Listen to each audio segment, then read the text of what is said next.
What up? What up? What up? We got the early session. I'm a day one from myself. It ain't nothing you can tell. What up? Hit that like button on your way in. Let them know. Damu Kiwe Conversations. Heidi B. Hey. I'm TTG. I was trying to go get it. You know what I'm saying? But look, man, last night we didn't get to finish the reading. It was so much. Shout out to the Henny gang, that girl Henny. You know what I'm saying? She helped read some of that, and we barely got halfway through. Salute to everybody who came through. She said, I love this dang song. The vibe is vibing. Yeah, that's Yael. I told him to drop it. You know what I'm saying? Matter of fact, we gonna drop it. He gonna be mad at me. I'm just gonna drop it. The video. You know what I'm saying? Because the video already done. The video is the remix to that song featuring platinum artist Joe Moses and two Mexicans called Coyotes for Hire. Dope-ass rappers. You know what I'm saying? But as I was saying last night, we didn't get to finish reading the paperwork on the Habeas Corpus Suge Knight filed. So we definitely finna get into that. But hit that like button, comment. I'm finna get into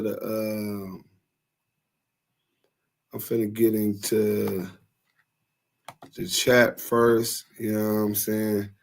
And let everybody know how much I appreciate y'all being here, especially at such an irregular time. But I wanted to finish this. RDL, my brother, says salute. DuseM, Yael in the chat. Y'all smash that MF like button. Damu Kiwe Conversations. Heidi B, salute. DuseM and Yael. Maz in the chat. Salute. And I said, hey, Heidi, have to eat. Postpone for another hour. I was letting you know I had to eat some. I hadn't eaten nothing. Woke up working. You know what I'm saying? That's just what I do. Noonie Queen said, I'll be waiting. Uniquely yours. What up, Latoy, Deuce, and Yael? For sure. Salute. I'm going to call y'all back. Salute. Thank you. I'm going to call y'all back for helping me out. You don't know, time is of the essence. We got a lot going on. And time is something, my number one commodity. You know what I'm saying? So, damn, Deuce, you early as hell, homie. I'm still at the gym. Laugh out loud. On top of the AM, though. Yeah, top of the AM, bro. You know what I'm saying? Like, comment, subscribe, facts. You know what I'm saying? I'm going to call y'all back, babes. But, yeah, I'm going to call y'all back. Thank you for assisting me on that. I'm going to be on getting that done as soon as I finish this live. I'm trying to research the internal affairs report and the conclusions after the police tried to assassinate me and didn't make a report about it and planted drugs on me. And I reported it to IA, which obviously nothing happens. The internal affairs of the LAPD. This is when I was a teenager. You know what I'm saying? But I needed some help, and she pointed me in the right direction, and we'll get that done. Tea time here in Bonnie, Scotland, but be linking the app to the car so I can listen while I'm out buying dinner. Big hiya to everyone. Hey, Tartan Mystic, man, thank you for even tapping in, man, all the way from Scotland. You know what I'm saying? We appreciate your support. You know what I'm saying? Make sure you turn on those notifications so you don't miss us when we got that hot content. We got a lot coming up. You know what I'm saying? I saw it. I was OTP, laugh out loud, waiting for sure. Selena, what up, Selena? Ratan, hey, Scotland in the house. Wack 100 gonna be scared when Suge get out. Yeah, he definitely gonna. I'm quite sure Suge gonna have something to say before he even get out to that clown. We talked about him, you know what I'm saying? But and he definitely ain't feeling the driver, you know what I'm saying? And there's a reason why he always only refer to him as the driver, you know what I'm saying? Hey, Heidi B, Strictly Hood TV, salute. Strictly Hood TV. Make sure you hit me on IG at Active Chucks. Would love to bring you into the fold. We got a team, a network of YouTubers that network. We share content, ideas, help each other to build and continue to build forward. That's what we're about. Constructive criticism and building each other, wanting to see for your brother what you want for yourself. Speaking of brothers, my brother is here. You know what I'm saying? DuseM, can you hear me? Yes, sir. I can hear you, sir. Oh man, blessings, blessings, and more blessings to this wonderful paperwork party. Well, it's not really a paperwork party because that would mean that we would be trying to see whether or not he was a rat. That wasn't the intent here. I dropped the thing if Henny do want to read some more, but last night, as we only was able to read half of the motion, I wanted to make sure we got this on here. Salute to everybody who supported. I woke up in 11 hours. We already have 4,000 people who went through that boring ass live. I mean, it's so much to take in. This is law, you know what I'm saying? And it's pertaining to a public figure, a mogul, a West Coast hip hop mogul, historic mogul in the industry, the CEO of Death Row Records. So I know that keep people interested. And I just try to keep it on a learning level where we could learn together and I could teach what I do know. You know what I'm saying? And we try to figure out how this is going to happen. But, Yael, I want you to let them know where they at before I even start reading and appreciate them even showing up. Man, listen, I'm over here at the plantation, but guess what? That don't stop the seed from spreading. When it comes to this good information, hey, if you on Clubhouse right now and you on stage, make sure you share the content 3 times, get it in We're the not on hallway. Clubhouse right now. Oh no? Oh well, shit, man. One of the hottest lives on YouTube, man. Y'all know where y'all at. Hey, supporters, all of our loyal supporters in the chat, man. Salute, salute, and salute, man. We appreciate you guys coming into the chat. Make sure you like, comment, and subscribe, share, tell a friend, and tap in with DuseM's the Don, Bremenem, and yours truly, Yael, the Kiwe Pop Stars. We got our originals in the chat. We got our supporters. We got uniquely yours.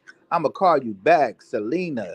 We got who else? That girl Henny. We got Strictly TV.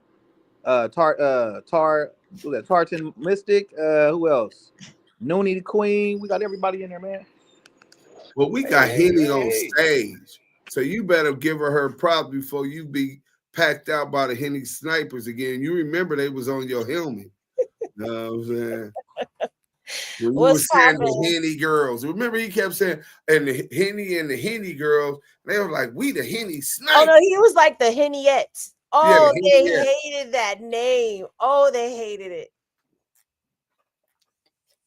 That nigga ain't got it wrong again since. That he's dumb. But we definitely got Selena said, don't remind me. We definitely got to finish this. We had over 4,000 people in like 11 hours that watched that long ass, boring ass live supporting. It was not boring. Well, it's boring when you get to talking the intricacies of law. Like a lot of people aren't cerebral people, and it's a whole nother language. Even some of the words that we utilize in every day have different meanings when it comes to the law. You know what I'm saying? Yeah. So it just get complicated and people could get lost, especially when it's this much. You know what I'm saying? Yeah. In 2 hours and almost 3 hours, we was only able to do half. But let's get into this so we can knock it out and have this online for everybody who joined last night so they know where we were at. I remember leaving off at prior conviction enhancements. You want to start, or I can start, whatever makes you most comfortable. You could start because I'm like whenever you ask me to come up, I'm always gonna come up because I was in the middle of recording, so I gotta pull up and get myself switch gears. But you started, and then what time you going live? I don't think I'm going live today. I'm just recording videos. Okay. Yeah. Well, yeah, I'll start, but you start and I'll follow. Okay, appreciate it. So claim 5, prior convictions enhancements. Petitioner submits this claim on the pleadings. F. Claim 6. Newly discovered evidence. 1. Statement of relevant facts. On May 26, 2020, a civil trial commenced in the Los Angeles Superior Court and then it does have a footnote. The denial of 3 prior requests for substitution of counsel were found not to violate the Sixth Amendment right to counsel of one's choice. And then they cite the case. But as I was, LA Superior Court in the case of Lillian Carter, inter alia versus Universal Studios, Inc. Wait, what page was that? Yeah, that's 31. All right. And then the case number. Before Honorable Thomas D. Long, the sole defendant at this trial was Mr. Knight, Exhibit 10. A. Carl Beals. Mr. Beals, a human factors and safety expert specializing in accident investigations, testified for the plaintiff.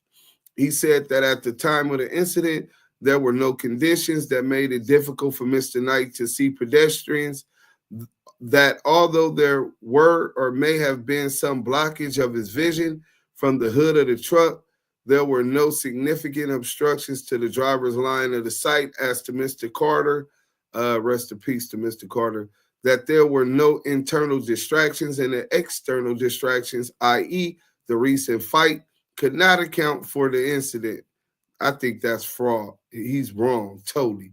That the locations of the pedestrians was not unexpected, that there were no avoidance maneuvers by Mr. Knight. There was no indication he did not have control of the vehicle, that it was not unusual for Carter and Sloan to be where they were hit, and they could not have moved out of the way. Exhibit 32. On cross-examination, Beals testified that he had no expertise in tachypsychia,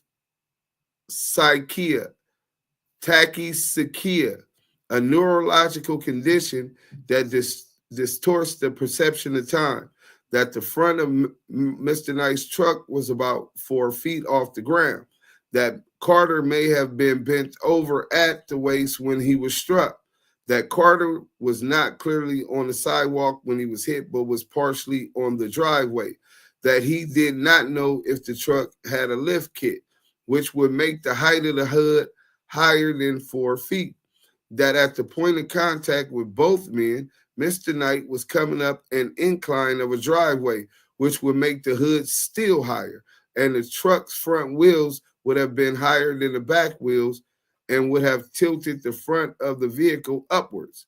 ID at page 35 and 36, that he did not know how the driver's seat was adjusted at the time. Another footnote, the complaint for damages, personal injury, filed June 3rd, 2015, alleges 1, wrongful death negligence, 2, negligence, 3, negligent entrustment, 4, assault and battery, 5, negligent hiring, retention, and supervision, and 6, premises liability. See Exhibit 33. But that basically they're saying this fake specialist didn't know how the driver's seat was adjusted at the time of the incident, that he did not know about a scientific investigation report by Dr. Thomas Guzman regarding the incident, that an external distraction would exist if Mr. Knight was punched several times by the man standing at the open front passenger side window, who could have had an iron plate in his fist. ID at 39, that Sloan could have been hit by the large rear view mirror of the driver's side of the truck. ID at page 3045, that if Mr. Knight saw a gun in Sloan's hand as Sloan approached the truck, this could be an external distraction, as could Mr. Knight's belief there was a contract on his life and the situation might be an ambush. ID at 41. Bill admitted he was not an expert on post-traumatic stress disorder, the concept of fight or flight, or the effect of these disorders on one's ability to safely control a vehicle. ID at pages 41 through 42, 55 through 56.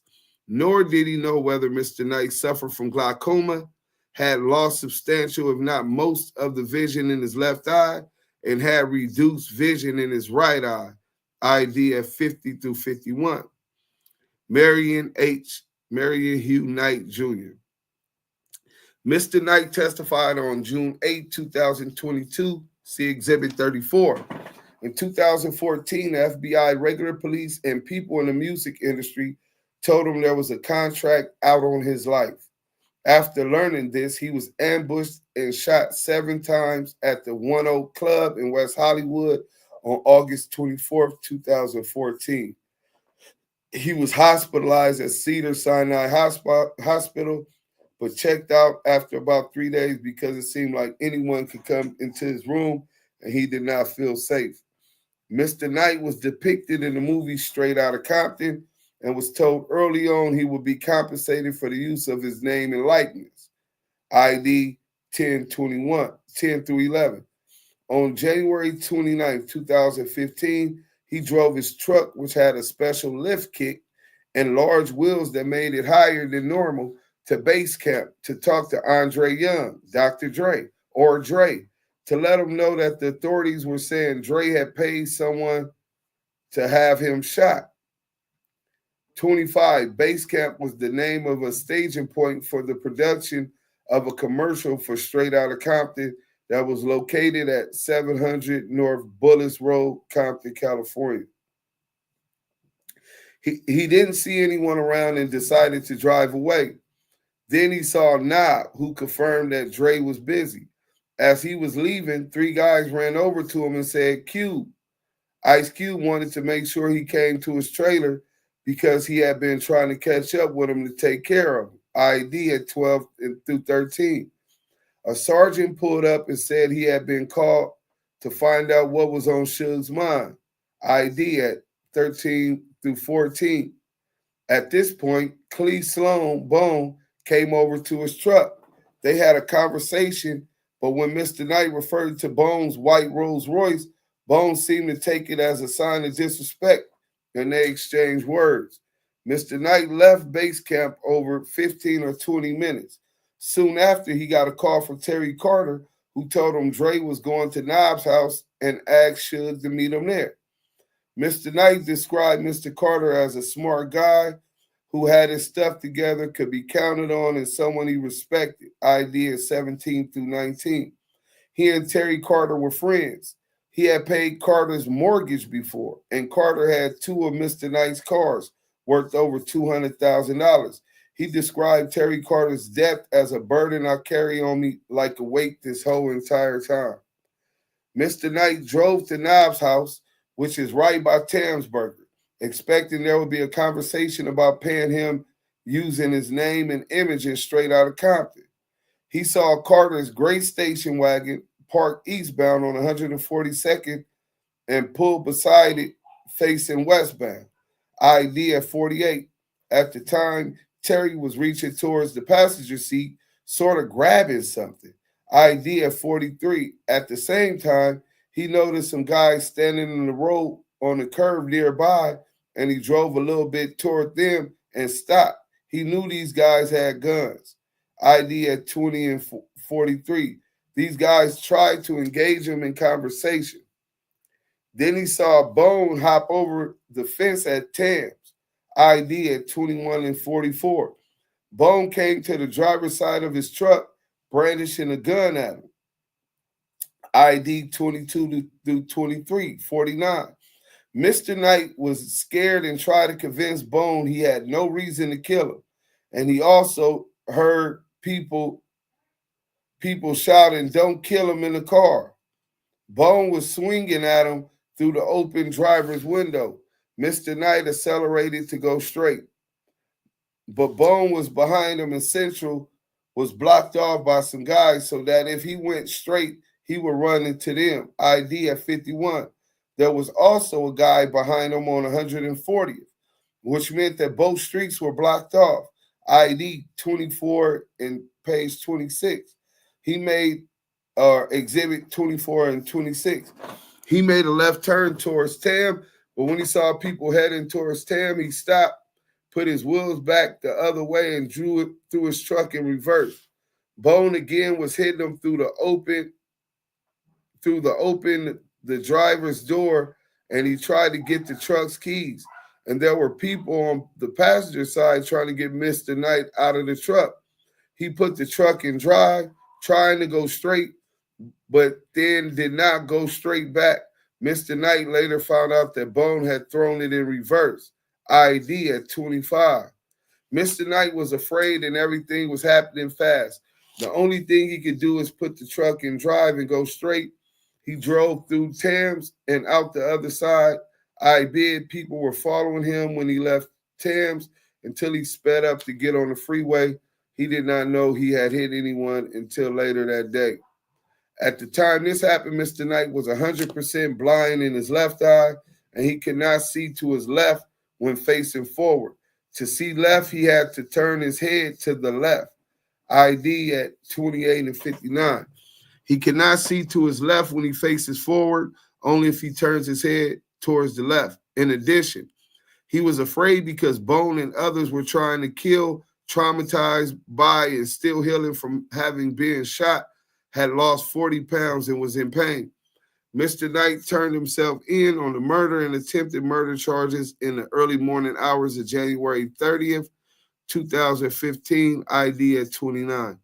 While confined at Men's Central Jail in downtown Los Angeles, he could not get incoming mail, visits, or make outgoing telephone calls. If he wanted to hire an attorney to represent him in a criminal case, he had to get the approval of the Los Angeles District Attorney, Los Angeles County Counsel, the attorney for the Los Angeles Sheriff Department, and the judge for a visit by an attorney. More specifically, an attorney had to file a motion to be allowed to visit him, serve the motion on the prosecutor and county counsel, and the judge will rule on whether the attorney could have one visit with him.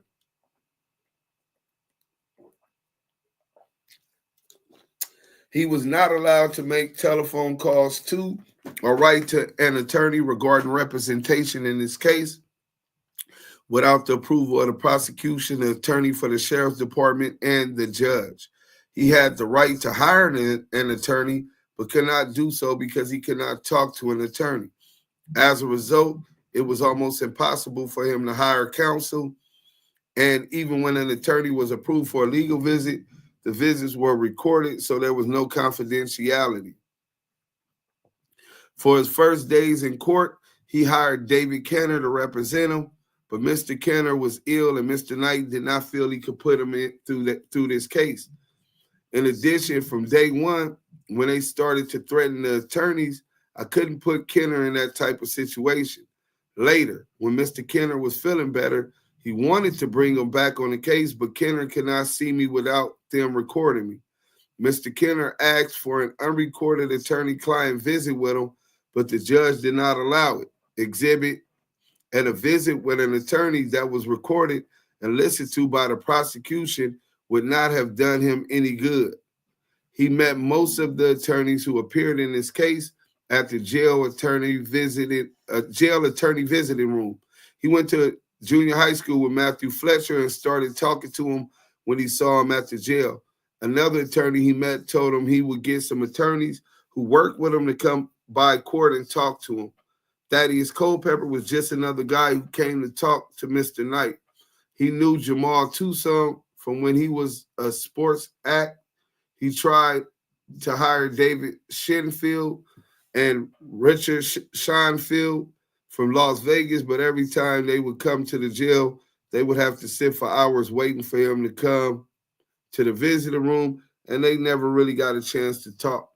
Mr. Knight was allowed a visit by an attorney named Sean Baez, who talked to him for 20 minutes and did not return. He hired another attorney he met in the attorney visiting room, Dominique Banos, but they told him she was not qualified to represent him. Judge Cohen gave him an attorney, Albert DeBlanc, whom the judge had known for 40 years.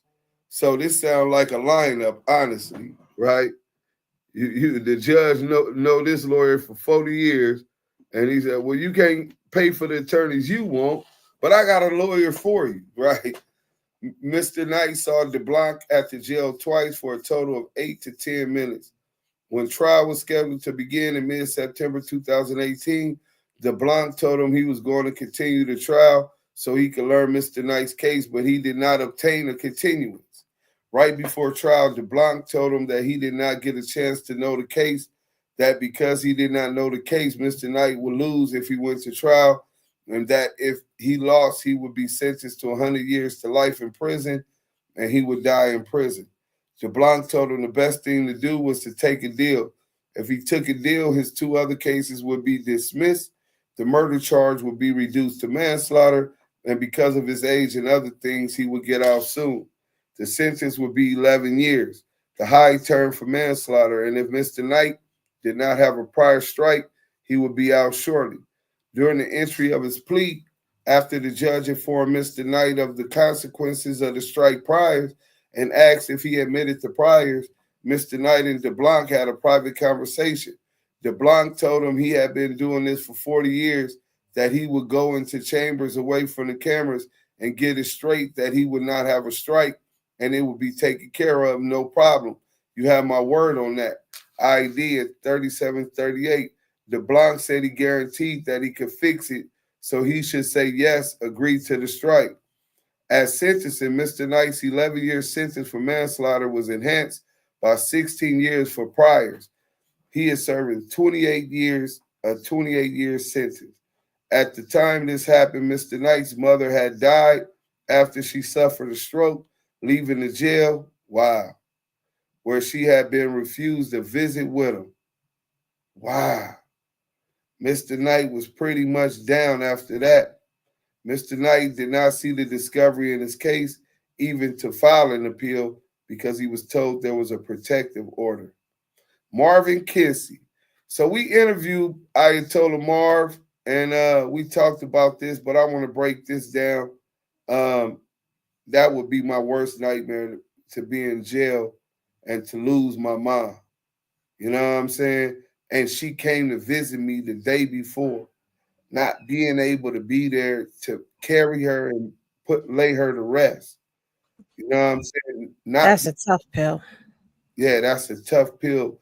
And obviously he know what he was getting himself into. He in the streets and in the music industry, and you accept what come with it. But in this situation, it sounds more like he was targeted and lined up. They utilize, if you've seen Straight Outta Compton, the movie, and we're gonna get into this. We're gonna get into this chat. Everybody hit that like button. Them likes do not look good. We got 160 people in here, man. But if you watch Straight Outta Compton, they had a big old dude, I think he's a Crip, playing Suge, utilizing the image of Suge in this story, right? Of Straight Outta Compton and the role that he played in real life. So if that's true, and he comes up there and he's trying to be compensated, he was told he would be compensated, and he talked to Terry Carter. Terry Carter, somebody he said he trusted, who has 2 of his cars, and he comes in, he's talking to Terry Carter, and he sees what appears to be an ambush. LAPD already told him, and the FBI already told him that he had hits on his life, right? Oh, I'm so sorry. Let me fix it. I just seen it. Right. Let me fix it. Let me go back up. Where are we at? Oh, we're going to take that off. So what else? So when they did the Straight Outta Compton movie, a lot of that stuff is going to be in this paperwork? Well, they definitely finna talk about it because it was on the shooting of the Straight Outta Compton movie.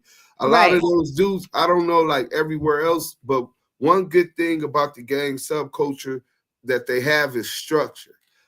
We don't allow people to come into our communities and generate tons of money without including those within the community. And we press those type of lines. We territorial. We come from the gutter, and these is resources that we need. So should know the game. They use my image. I need to be compensated. Give me a bag. They said they're gonna give it to him, even though he's being told that Dr. Dre got a hit on him. This is what he said that the FBI and LAPD told him. Mind you, he had just been shot at 1-0. Right. Salute to 1-0, one of the populous clubs in LA.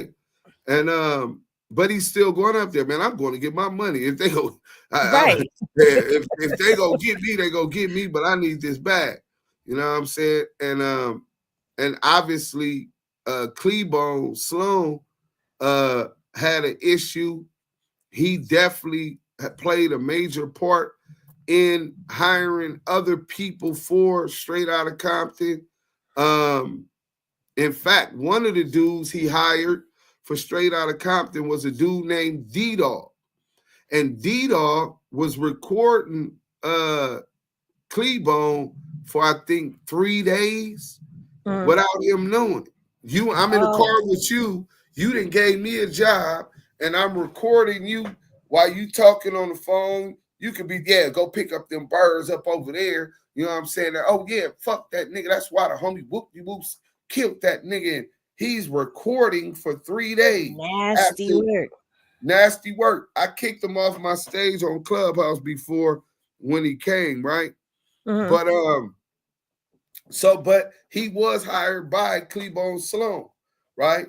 So Cleabone Sloan, and he was alleging that Jimmy Iovine and Dr. Dre were so terrified of Suge Knight that they had put a hit on Suge, and that's what Cleabone was trying to do, right? So with that being said, I was like, okay, I get that. And them dudes is civilians. So you deal with civilians how you deal with civilians, right? Neither one of them agreed to do crimes with you. How civilians going to deal with you?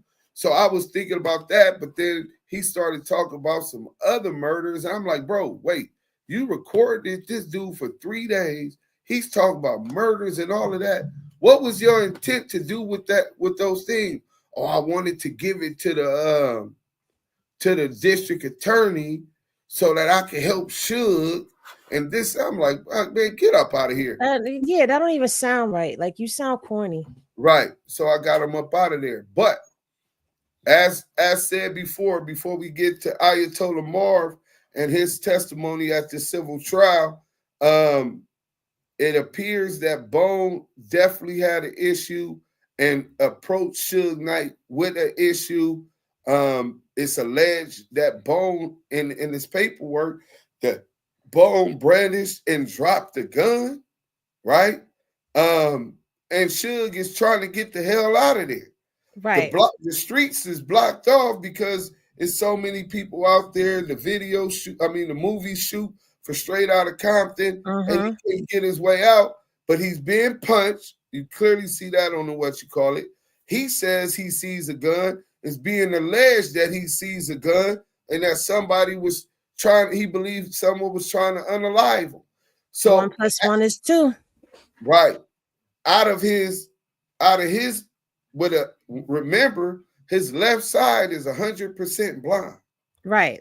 So he's driving. On top of that, he's in this big old, I think it's, I don't know if it's a K5 Blazer or what kind of Blazer that was, a Raptor or something, right? And it was altered, so it's even higher than standard, right? So he's partially blind out this side. He's worried and scared. The being punched could be with brass knuckles or a weapon or just fists, and probably dazed and panicking because he's in fear, and he's trying to get the hell out of there. Right. He says that Bone is the one that put the car in back. So if he hits somebody while he's backing up, it wasn't necessarily him that ran the person over because he didn't put it in reverse. That's true. So this is, from a legal standpoint, this brings a lot of clarity to a situation and an experience that the average person has never been through. We could say what we would have done in this situation, and you don't never know what you're going to do in these type of situations until you're in those situations. That's a fact. That's a whole fact. Anything you want to add to that before I get to reading about Marvin? No, you broke that down so perfectly. Okay. Well, I see them. Let's get into some of these comments because I want to see what they saying. Bobby Burnett said, "What it do, Henny in the chat?" What's poppin'? Henny got fans. Okay. Hey, Henny, hey, we doing that. We finna set this, what you call it up. Wait till we finish putting together this tour and stuff we working on. We finna get Airbnb for about 10 days, and we gonna have a show where we gonna get all contestants that are interested in dating the queen, and we gonna get y'all in one place, and it's gonna be a elimination, right? And y'all. And I'm telling y'all now, we're gonna be interactive on social media, reacting to the episodes, and we're gonna be voting on people who we do and don't like. You know what I'm saying? And we're gonna be able to monitor the analytics to see who we ain't feeling. And if Henny pick them, I'm just gonna keep it G. If Henny pick the dude that we ain't feeling, we just gonna have to pack that nigga out, y'all.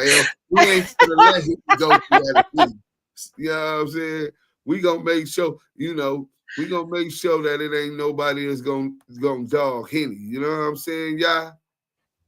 Yeah, it's probably at work. Yeah, it's gonna be Henny versus 20. But since you put that disclaimer out there, I'm not gonna go against the grind, against the grain. Like, y'all saying no. Ultimately, you the one that gotta go on more dates with this person and try to work it out. If he does choose you and you choose him, right? But somebody said I was gonna sign up to that last part. but SAC report everything, but this or Keefe D motion. I don't know. I mean, WAC report everything but this in the Keefe D motion. Well, I think he's kind of embarrassed that not only was he trying to bail out a rat, but he was trying to bail out the biggest rat in the history known to man. Keefe D, he's a long-tail rat that's been ratting for years. But let me see. Internationally ratting. International rat. You know what I'm saying? Internationally known. You know what I'm saying? But of course, he ain't gonna talk about the Keefe D paperwork because once it came out, first he was embarrassed with his. How did they say it again, Henny? The morass of false statements and rambling nonsensically. That gotta be embarrassing. Then they said he has no credibility, right? None. I don't know how he gonna continue to be a confidential source and informant if he can't testify in court or at any trials because a judge had already said he has no credibility. Don't forget they called him broke too. Oh, and they called him broke. Hey, listen, he's a brokey. He came to the internet being all he could be. He's this big millionaire, tried to act like he bailing out Keefe D, middlemaning someone else bailing out Keefe D, try to act like it was him and he had this big money. So when the money got to come through his account, we find out he was a brokey. So Tart Mystic says vision problems as significant as written in the paperwork would have meant Suge would have lost his license if he'd been here in Scotland. Oh, yeah. Scotland is a little bit different. Kayla, thanks, bye. Kayla, thanks, bye. Wow, how rude. You said thanks and bye. That's her name. Okay. Stacy Talgert. What up, brother? Salute to you today. I hope you having a wonderful day today. Stay blessed and stay safe and healthy. Always, my brother. Will bless you too, and you stay safe and healthy. Miss Poppington, hit that like button. Hey there, Queen Henny. How are you doing today, sweetheart? I hope you're having a wonderful day today, love. Hey, Henny, did you see Munchie B and Alex shout you out on Street TV? No, I didn't. I missed that. Oh, Munchie B said he was sending you the thing. I promise you. He's like, I got Selena doing something with the legal team trying to get something that we were trying to research. And so he was like, what's up with that? I'm like, oh, yeah, she just got back to me It got lost in the shuffle. It's been a lot going on. He like, but did Henny hear that we shot? Me and Alex shouted her out on the street TV. I said, well, you know, that's nothing big for Henny. You know, Henny is Henny. You know what I'm saying? It's not, but you know what? Every time somebody does it, it still is like, oh, y'all know me? Like, wow. Well, yeah. Well, you know, when you get the Shade Room, Hollywood Unlocked, Street TV has over 500,000 subscribers, but it ain't even just the subscribers that Street TV has. It's the authenticity and the way that they're looked upon within our community, right? He's a journalist, a historian of Los Angeles, specifically the gang subculture, and he's a professor at USC, right? So that definitely lets you know that when y'all think it's just a Henny blog, meaning all she do is bring the tea, nah, there's a real journalistic edge in what she does. Salute Paris Todd, and salute, brother. You know what I'm saying? And she definitely is starting to get that recognition. She's definitely gonna have the receipts. Don't even think she running it if she don't got the receipts. You know what I'm saying? But let's get to that. But thank you. I just real quick before we get back into the content, just thank you and salute to Street TV. I watch them all the time, but I'm still honored. You know what I'm saying? Even when y'all be like the queen, like I'm honored because I feel like I'm honored to be all here. you see is where you at right now, but I already see where you going. See, one thing I know about it, you can't stop a shooting star, right? The universe and its energy can't stop a shooting star, right? So you're going to dwell amongst the rest of the stars, whether I'm in your life, stop you, or anyone, because that's just what the destiny is. That's what the universe has for you. I told Big U that, and Pop LQ and everybody when I first seen you. I'm like, first, your energy, right? And it's really evident, indicative of your character, the way that a lot of the Henny snipers and your supporters take to you. You get your ass beat messing with Henny. You know what I'm saying? Like, really, I'm just saying you can say something like, she ain't even combed her hair. They be trying to pull up at your house. She just woke up. She didn't comb me. But they gonna beat your ass. You know what I'm saying? So yeah, man, salute to the Henniettes, Henny legal team. I mean Henny.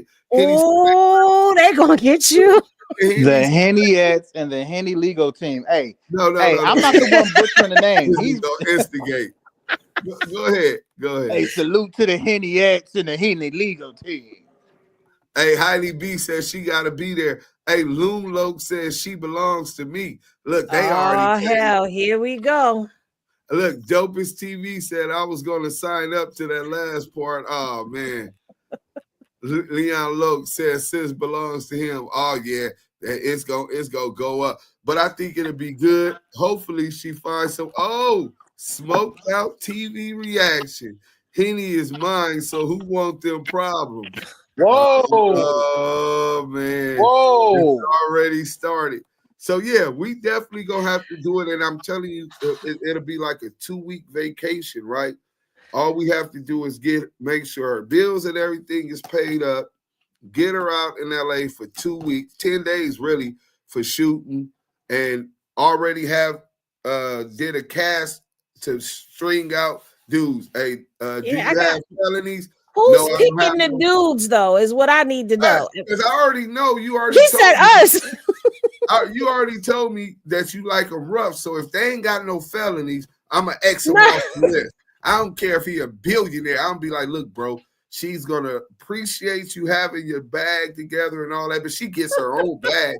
So she's gonna need somebody that ain't a little rough on the edges, you know what I'm saying? So she can. You don't have to be a felon. That's not true. They don't have to have an F on their record. They just got to be able to hold their own. Like, you know, you can't be no punk. Oh yeah. Hey, Shotgunner said, Yael, I talk to dog in my CS. Hit the talk to dog real quick, Yael. I talk. Hey. I talk to dog. He be lying like a motherfucker. Lying like a motherfucker, bro.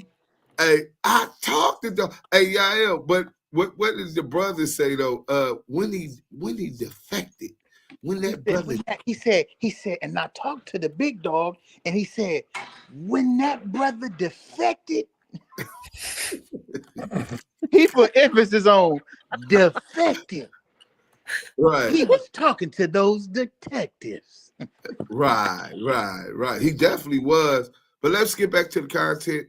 It's a lot of reading, but I definitely wanted to bring some entertainment and some laughter to this. So now, Marvin Kinsey, Ayatolla Marv testified in the civil lawsuit against Suge Knight. He testified on behalf of Suge Knight as they were trying to sue him. On June 9, 2022, Ayatolla Marv testified. The following is a summary of what he said. On January 29, 2015, he received a telephone call from dissident Terry Carter, informing him that there was an incident at base camp.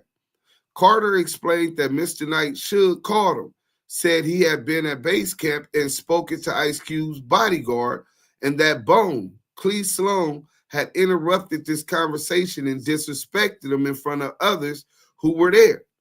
Carter informed Kinsey that he told Suge to meet him in front of Knobs' house at 142nd and Hilford in Compton, near Tamsburger. Kinsey drove to Knobs' house and saw Terry Carter sitting in his car, which was parked across the street facing east. Kinsey parked his car in front of Knobs' house and walked up to Carter's car.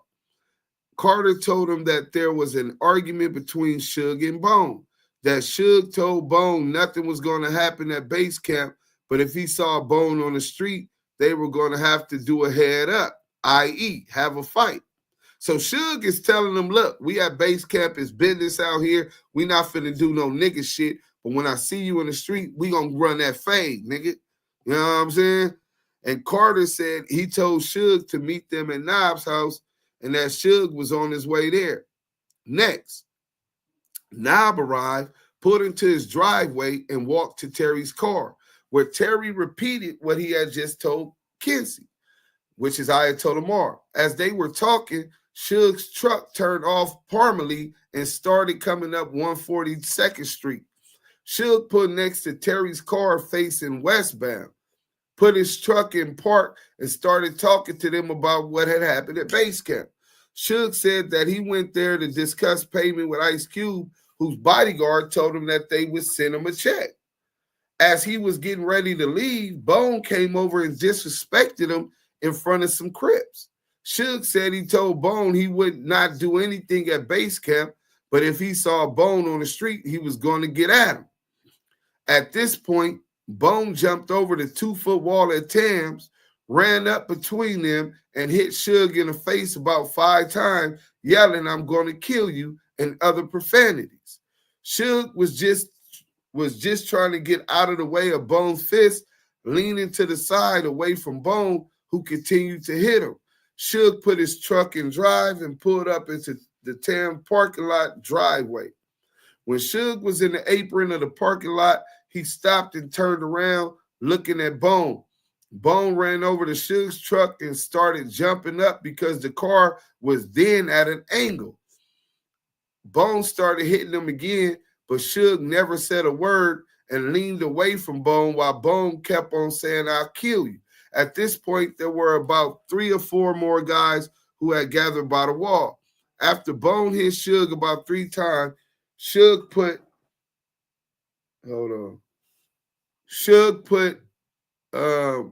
his truck in reverse and backed up. As he did so, see, this is Ayatollah Marv's rendition, and he's saying that Suge put his truck in reverse. But during Suge's testimony, Suge is saying that he didn't put it in reverse, that it was what you call it. So Ayatollah Marv is just assuming that Suge put it into reverse, not knowing that while Bone is hitting Suge, he was putting it in reverse, trying to put it in park. You see what I'm saying? So, and backed up. As he did so, the outside mirror on the driver's side hit Bone and knocked him down. At 19, Suge looked like he was going to drive eastbound on 142nd Street and was looking at all directions like he was looking for where everybody was, where Bone was. He couldn't see Bone because Bone was laying on the ground. Suge looked in his rearview mirror and he kind of froze, put his car in drive, and went back up in the parking lot. At this point, there were people milling around at 142nd and Central, including some kids coming from 142nd from school. Ayatolla Marv saw a friend of Bones named Jimmy Chris, who was parked on the median on Central, running from Central down 142nd in a crouched position. Before Jimmy Chris reached the back of Suge's vehicle, Suge put his car in drive and went back up into the parking lot, drove through the lot, and exited the other end. Mr. Ayatollah Marv was shown a video recording of the events. He identified Bone and Terry going to Suge's vehicle. He identified himself as the person in the black pants and white sweatshirt who bent over Bone and picked up a gun from Bone at 24, 25, 61. So now the video is actually showing Ayatollah Marv picking up a gun next to Bone. So these police know that the whole time Bone is coming, he not only probably punching Suge, he could be hitting him with the burner or trying to shoot at Suge. Right. He did not pick up a cell phone, radio, or a communication device and never put anything inside a vehicle. The only thing he picked up was a .32 Ruger handgun. Mr. Kinsey, Ayatollah Marv put the gun in the back of his waistband. Bone asked him to get him out of the streets, and he did so. It was at this point that he realized Terry Carter had been hit. He called Captain Shaheed Muhammad. So, you know, Brother Ayatollah Marv is with the Fruit of Islam, the Nation of Islam. You know what I'm saying? So he called Captain Shaheed Muhammad, told him Carter had been hit by a car, and asked him to contact Carter's family. So these are friends of Terry Carter. These are people in the community who love Terry Carter, right? Mr. Kinsey was cross-examined about an interview with Sergeant Biddle and testified that when he said there were no straps at the scene, he was referring to Jimmy Chris, who did not have a gun. He was questioned about an interview with a private investigator on July 26, 2016, during which he said he saw a .380 firearm in Bone's rear left pocket, that he was not sure if any weapons were removed from the scene, and that he never picked up a gun. So when the detective is asking Ayatollah Marv, was there a gun for the purposes of their investigation, he's lying to him and telling him, nah, it wasn't no guns. I didn't pick up no gun. You know what I'm saying? So there was additional questioning about an interview on May 10th, 2017, during which he said Bone had a .380 in his left front pocket, but he never saw the gun in Bone's hand. He denied telling a private investigator that when Bone first hit the truck's mirror and was knocked to the ground, a .380 fell out of his pocket and was on the ground next to him. Denied that he put the firearm he picked up into his pocket, and denied lying to detectives when he was first interviewed. Ayatollah Marv testified that a statement he made to Detective Biddle on August 2018 about being done with all of that and having questioned Biddle about why he did not look into the issue earlier sounded familiar. He testified that he was not offered money and did not receive any money to testify. Nor did he tell detectives Mr. Knight was a close friend whom he loved. He did not see a gun in anyone's hands during these events and did not see a gun in Bone's hand when he was punching Mr. Knight or at any point that day. Mr. Kinsey testified that what happened at Tams was an assault, not a fist fight, because it takes two people to fight. He also described Suge and Terry Carter as friends who got along and were always calling each other. So now, you know, if that's your friend, he didn't intend to hurt and run over and hurt this elderly man, Terry Carter. Another Paru.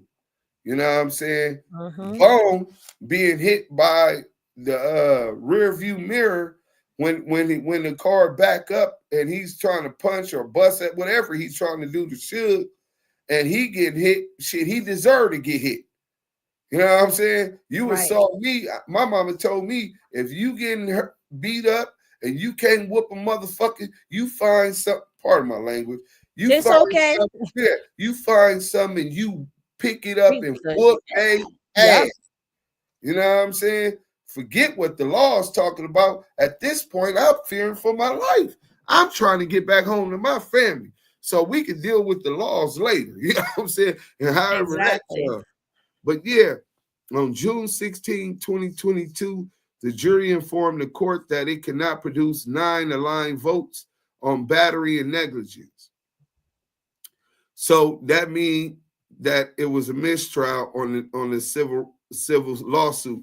The next day, June 17, 2022, additional instructions on self-defense were given and the parties were allowed 5 minutes of supplemental closing arguments on self-defense. Afterwards, the jury requested to read back Mr. Knight's testimony about being ambushed, the definition of assailant, and Mr. Knight's testimony about how he got to base camp, right?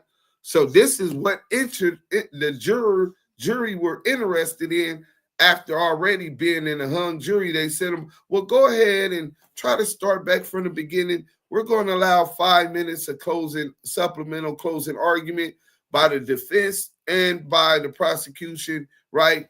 Go ahead and start back over. So now the jury then sent notes out to the judge, and the court's telling them that they requested a read back of the transcripts of Suge's testimony about being ambushed.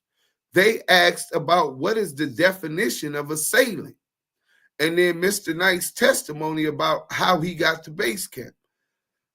At the end of the day, the jurors reported they were deadlocked 7-5 on battery and negligence. The court excused the jury and ordered them to resume deliberations on the next court date, June 21st, 2022. On June 21st, 2022, the court noted that to date that there had been 16 jury notes during deliberation. He had a hell of a jury, man. Yeah. I know y'all don't know about it, but you get some that don't want to be there. They don't listen. Some of them aren't trained to think, and they're followers, so they're just going to go by whoever is more dominant or like an alpha who takes the lead and just, well, whatever. I'm just trying to get out of here and get back to my life. This jury was engaged. They listened. They double checked. When any person going through a trial, whether civil or criminal, could only pray if they are innocent. Or even you could be guilty of, say you charged for attempted murder, but really in true life, what you did was really just assault with a deadly weapon, right? Which is the lesser included offense, right? Right. You get a good jury like this, you got a real good chance at getting what you're really guilty of, and not how the prosecutors try to put the dubs on the 2, right? Put the 10 on the 20, you know what I'm saying? And you're going to get justice can be found. This dude had a great jury. Additional jury notes were sent on that day, including one stating that the jury was deadlocked on battery and negligence, 8-4.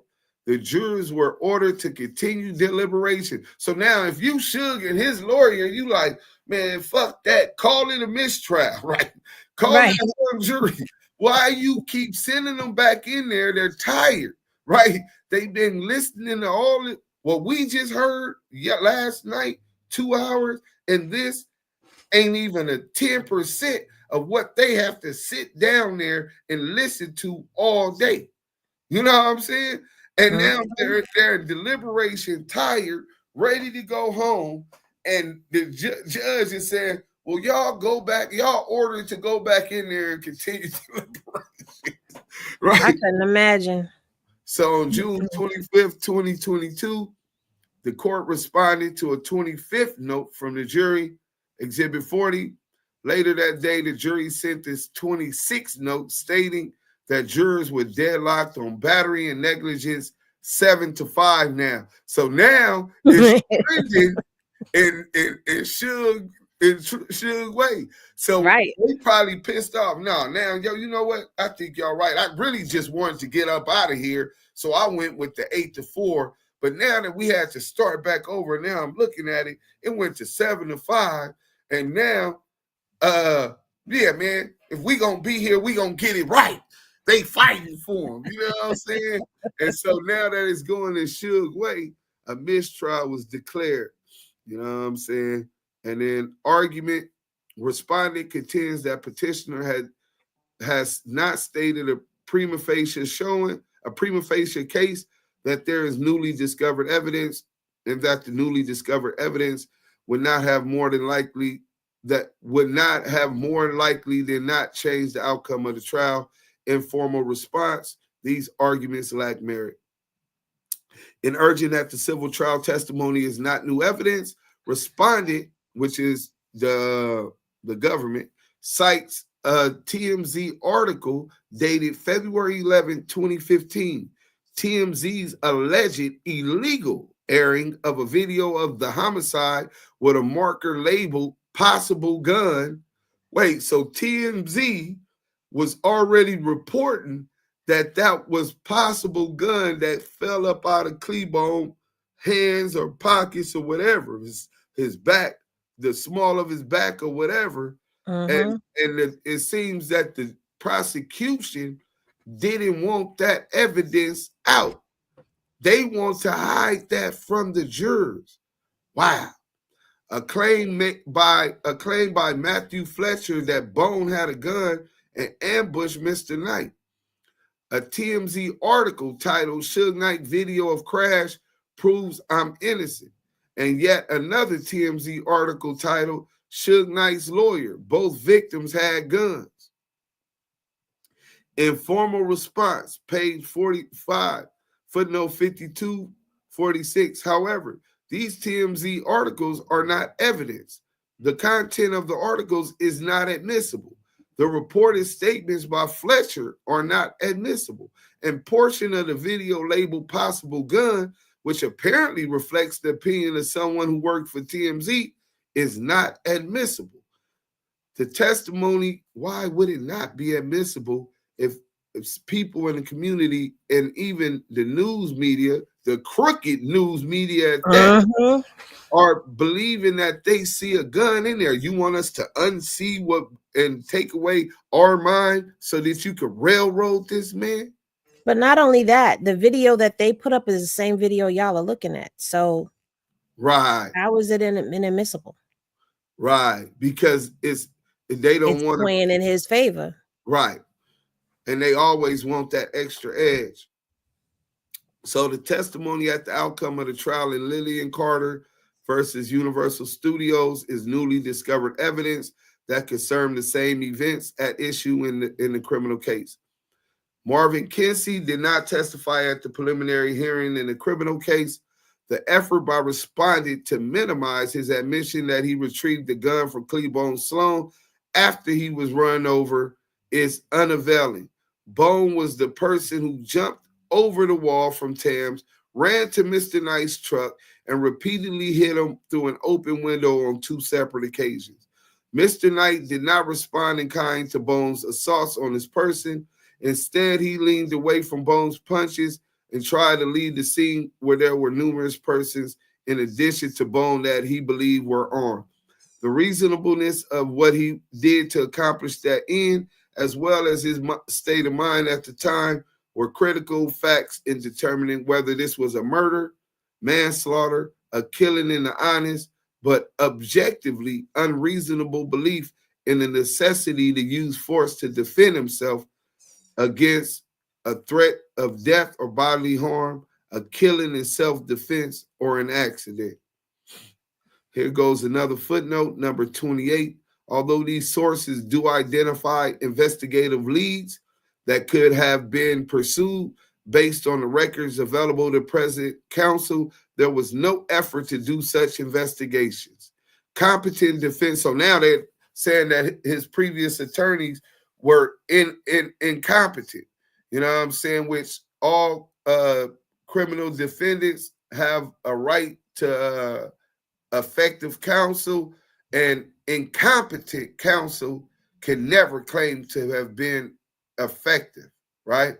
So, but that's under Strickland versus Washington, which is basically is the bar that outlines what counsel and lawyers must do, their requirements, and anything less to meet that is ineffective assistance of counsel. So this is this statement about them not doing the investigative report.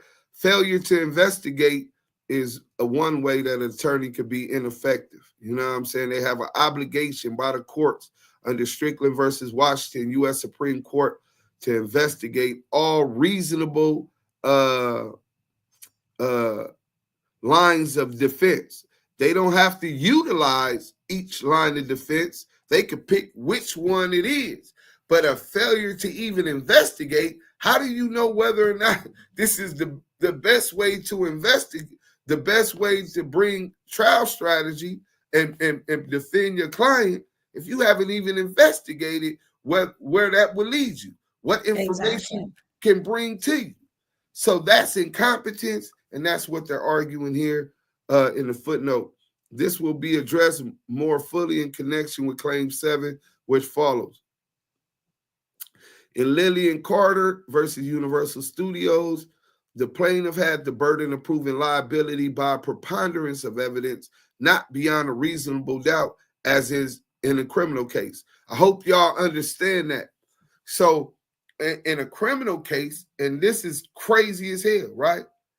In a criminal case, Suge took a deal because it was his lawyers weren't representing him, said they didn't know his case. They wasn't allowing him visits. He lost his mama. He probably was spiritually broken. You know what I'm saying? He'd been shot right before that, right? And he's in jail dealing with all of this stuff. It's all of this stress on him. He see that they're now allowing him to find a counsel of his own, and he doesn't want 100 years to life. So the counsel that the judge forced on him, the counsel that was friends with the judge for 40 years, that was forced onto him, told him, look, take this 11 years and you'll be able to go home, or if not, you're gonna get this 100 years. He takes the 11 years, they enhance him for priors. His same attorney tells him to admit to the priors and don't worry about it, he's gonna handle it. He admits to the priors, listening to his counsel, and that enhancement got the man 28 years from an 11-year sentence, what he pled out to, right? Setup. It's cold setup, right? So, but in a criminal case, they have to prove beyond a reasonable doubt. A reasonable doubt is, well, hold on, maybe he was just fearing for his life, and because he's blind in one eye, and what side was Terry Carter on?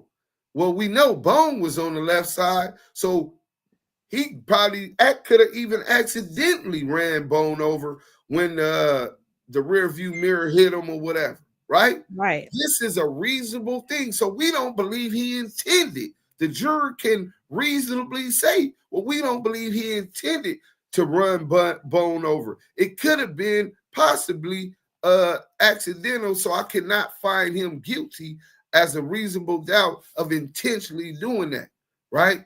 Which means involuntary manslaughter. You're talking about 2 years, 3 years, 4 years.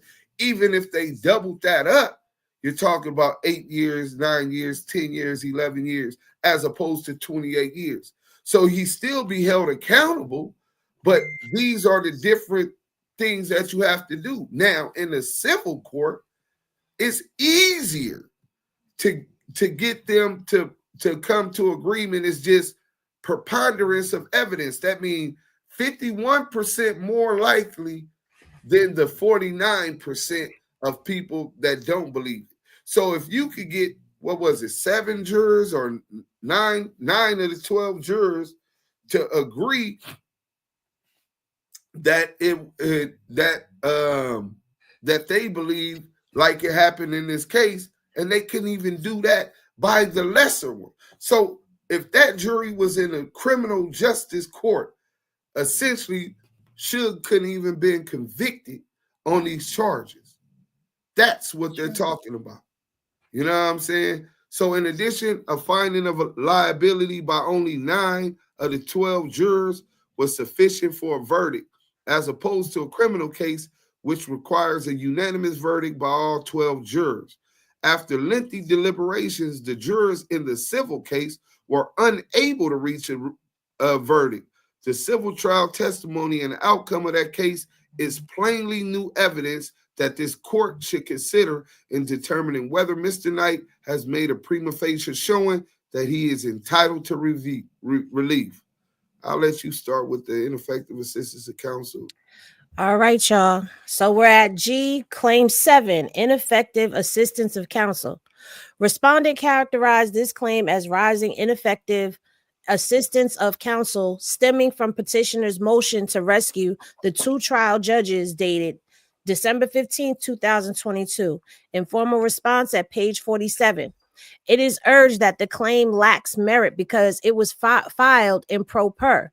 It was filed 4 years after the case was final, and it does not include new evidence that would support a claim for relief, and it is moot because neither Judge Braylon or Cohen has been assigned to decide the petition.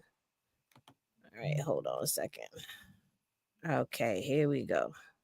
I bigged my screen and lost my place. Which page we on, Deuce? Oh, hold on. Let me get back to it because I was in the chat. We're on page 43. Hold on. Let me get there. All right. Okay, so I read that. So boom. All right.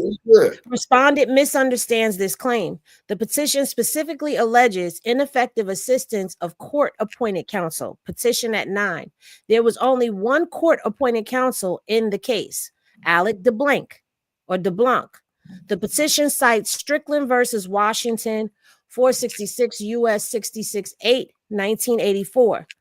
The seminal case on an ineffective assistance of counsel, numerous state cases discussing ineffective assistance of counsel, as well as the 6th and 14th Amendment to the United States Constitution, right to counsel and due process of law, and California Constitutional Article 1, subsection 15, state constitutional right to counsel. Petition at 9. The memorandum of points and authorities in support of the petition also cites case law regarding ineffective assistance of counsel under the federal and state constitutions. See memorandum at 24 through 25.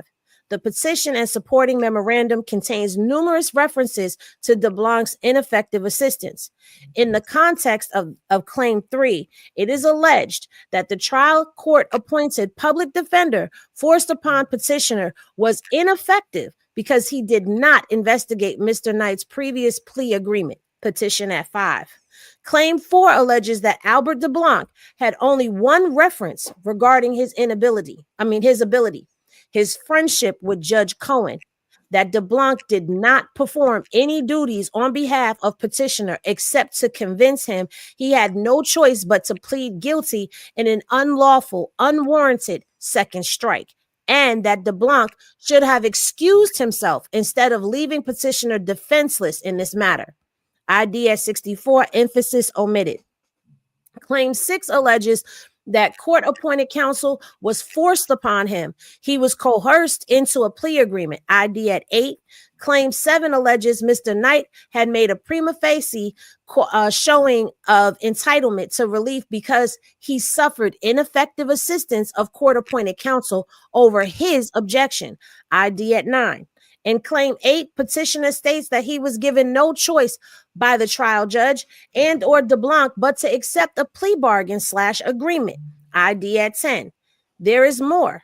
The memorandum of points and authorities in support of the petition also raises DeBlanc's ineffective assistance. The introduction alleges that appointed counsel failed and or refused to investigate, research, or put up a defense for petitioner. Memorandum at 1, also see ID at 11. Failure to investigate the facts of the case and Mr. Knight's prior conviction. ID at 5, 16 through 17. DeBlanc effectively failed to investigate the plea agreement and conviction in 1994. It alleges that petitioner told DeBlanc he wanted to appeal, but DeBlanc failed to timely file a notice of appeal. ID at 3, what is that, paragraph 11? Mm-hmm. Also see ID at 9. Petitioner asked court-appointed counsel to file a timely certificate of appealability and or of appeal, but DeBlanc failed to do so, and the appeal was rejected as ultimately. ID at 11. Failure to timely file certificate of appealability. Also see Exhibit 42, Exhibit 2, page 111 through 13. There is also allegations that DeBlanc did nothing for the petitioner except convince him that he had to plead guilty and leave him defenseless, and that his only loyalty was to the judge who appointed him. Memorandum at 18 and 19. I forgot what that was. Sorry.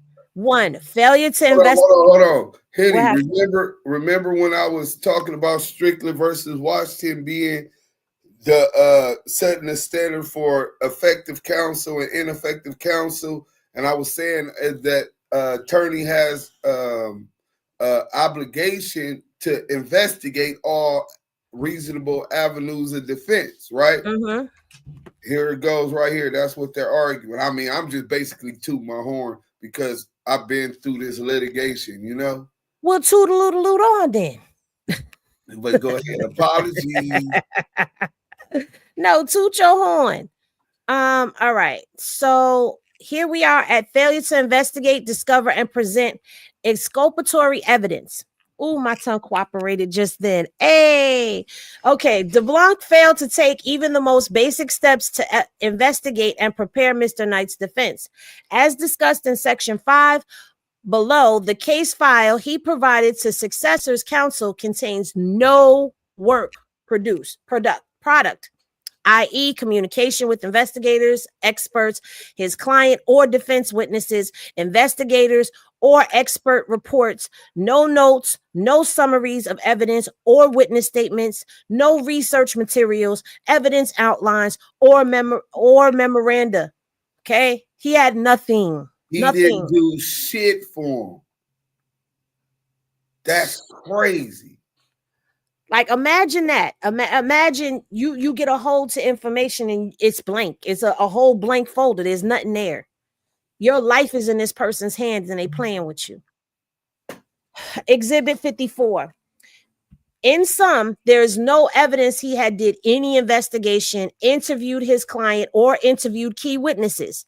The following are just 2 examples of DeBlanc's ineffective failure to discover, investigate, and present exculpatory evidence. A. Danny Timms. At the instigation of the Los Angeles County Sheriff's Department, Timms was housed in the cell next to Mr. Knight's. Timms was provided with what he described as the murder book. Through this combination of proximity and case knowledge, Timms was to manufacture non-existent conversations with Mr. Knight and entirely false inculpatory statements supporting the prosecution's theory of the case. Then he was to falsely testify at trial regarding alleged admissions by Mr. Knight. Mr. DeBlanc knew of or should have known about Timms. This evidence was discovered early on in the case in January of 2016 by John Moore, a court-appointed investigator working for Thaddeus Culpepper. Shaking my head. Exhibit 4, report of interview with Timms. 44, transcript of interview with Timms. So they done planted a snitch right next to him that was supposed to just set him up. Is that what I'm hearing? That's what I thought I heard. Okay.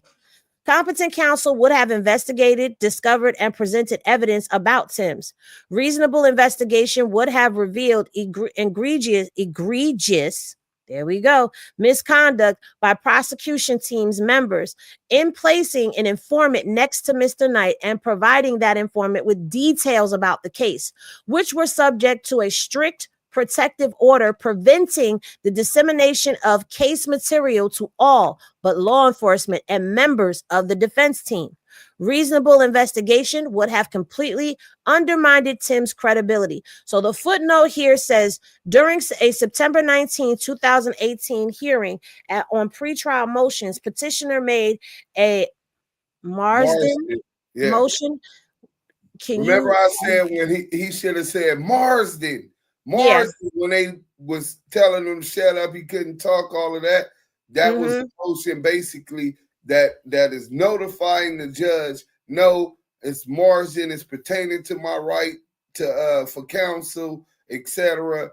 You're objected to the proceedings going further, where they have to stop right then and there, whatever else was on their agenda, and get to the bottom of what's going on. But he's letting it be known that what Suge was doing, he never said Marsden, but he clearly was doing turning it into a Marsden motion. But go ahead. Okay, that's Exhibit 48 at page 175. A transcript of those proceedings has not yet been received. All right, so back to what we were saying. We were talking about undermining Tim's credibility. Cast serious doubt on the admissibility of his testimony, giving rise to a motion to exclude his testimony at trial, and at a minimum would have allowed the defense to effectively challenge his credibility if he was called as a trial witness.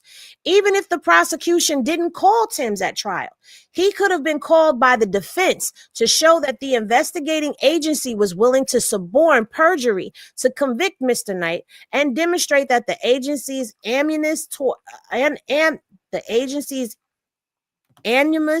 I can't say that word. Yeah, they probably put animosity, but it's animus towards him. Thank you. I couldn't say the word. B. So we back at Ayatolla Marv, y'all. DeBlanc failed to interview Ayatollah Marv, whose testimony at the civil trial is summarized in connection with Claim 6 and fully set forth in Exhibit 35, which are incorporated by reference herein. Law enforcement interviewed Ayatollah Marv and provided the details of what he said to the defense. See Exhibit 45, transcript of interview with Ayatollah Marv on March 21st, 2015. Ayatollah Marv's testimony was critical because it established that Cleystone Bone had a gun at the time of these events.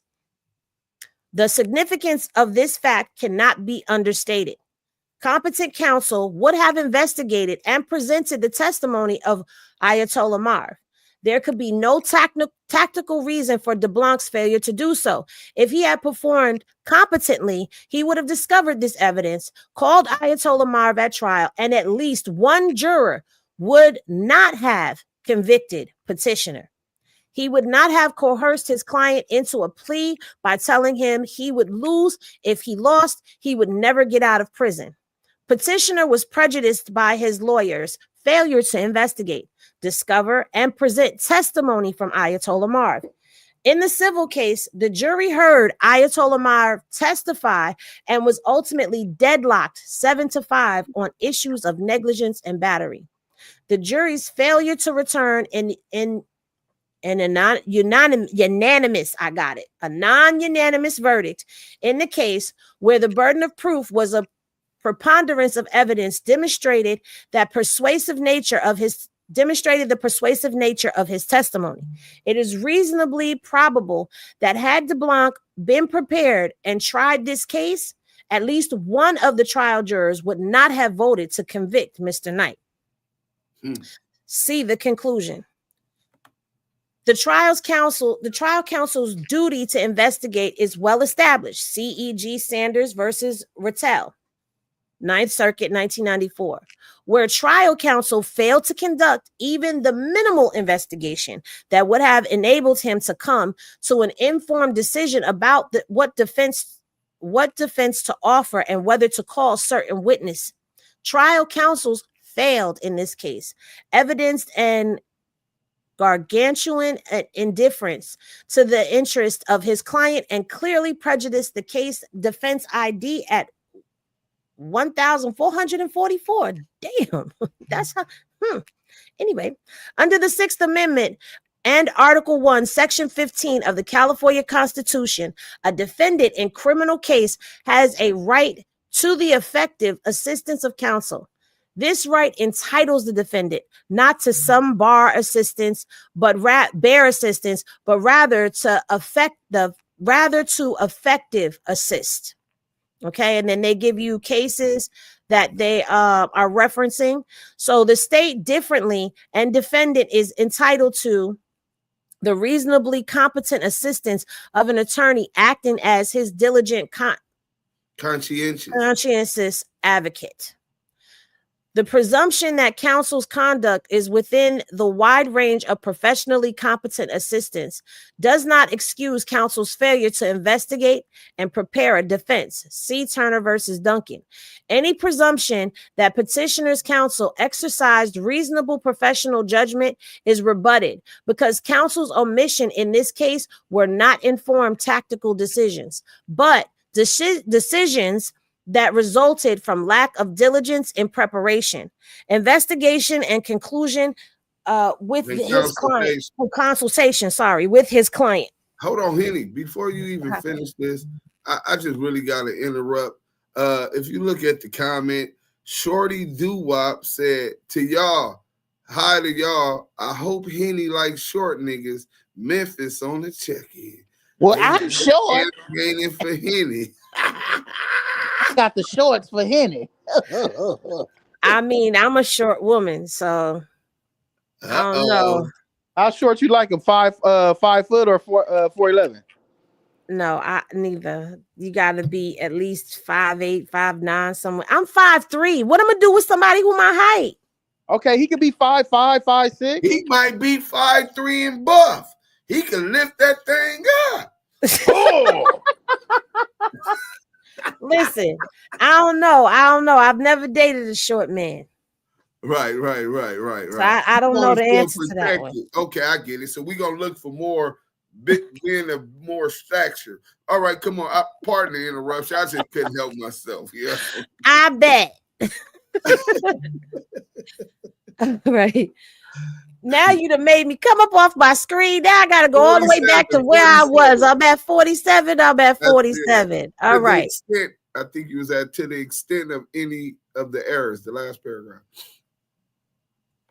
Okay. Yeah, because we was talking about the diligence and preparation, investigation, and consultation with his client. All right. To the extent that any of the errors and omissions alleged here were tactical decisions that were unreasonable. Any attorney's strategic choice made after less than complete investigation are reasonable precisely to the extent that reasonable professional judgment support the limitations on investigation. There is no reasonable professional judgment supporting DeBlanc's failure to prepare, investigate, and consult with his client. But for the ineffective errors and omissions of counsel in this case, it is reasonably likely that Mr. Knight would not have pled no contest, would have gone to trial, and at least one juror would not have voted to convict him. 2, constitutionally insufficient communication with client. The trial court appointed DeBlanc to represent Mr. Knight as standby counsel on November 14th of 2017, Exhibit 18, page 128. And as sole counsel on March 23rd, 2018. Exhibit 20 at pages 169 through 70. Less than 6 months later, on September 20th, 2018, Mr. Knight pled no contest, Exhibit 47. During the entire time, DeBlanc represented petitioner. He visited him at jail on 2 occasions, Exhibit 34 at pages 35, 35. These visits were brief, each lasting for about 8 to 10 minutes.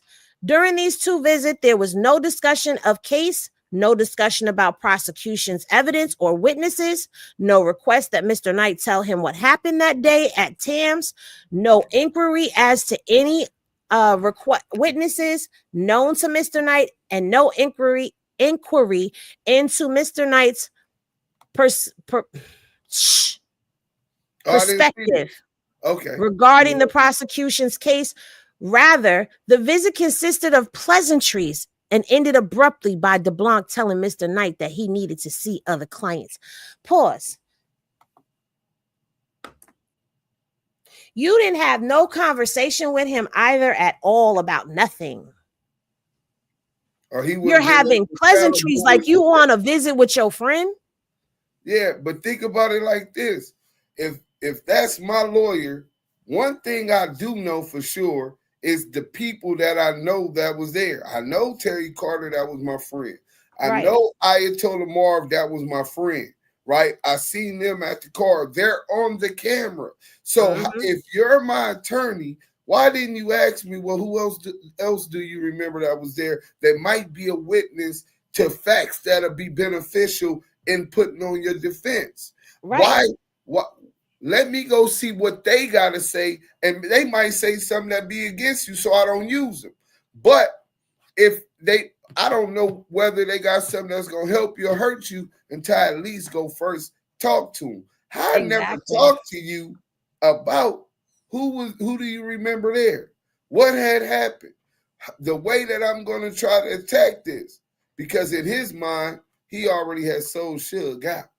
But don't the lawyer also have to tell you what motions they plan to do, how they plan to proceed? They've got to interview you, get your side of what happened, and actually prepare you for trial, prepare you for court, period.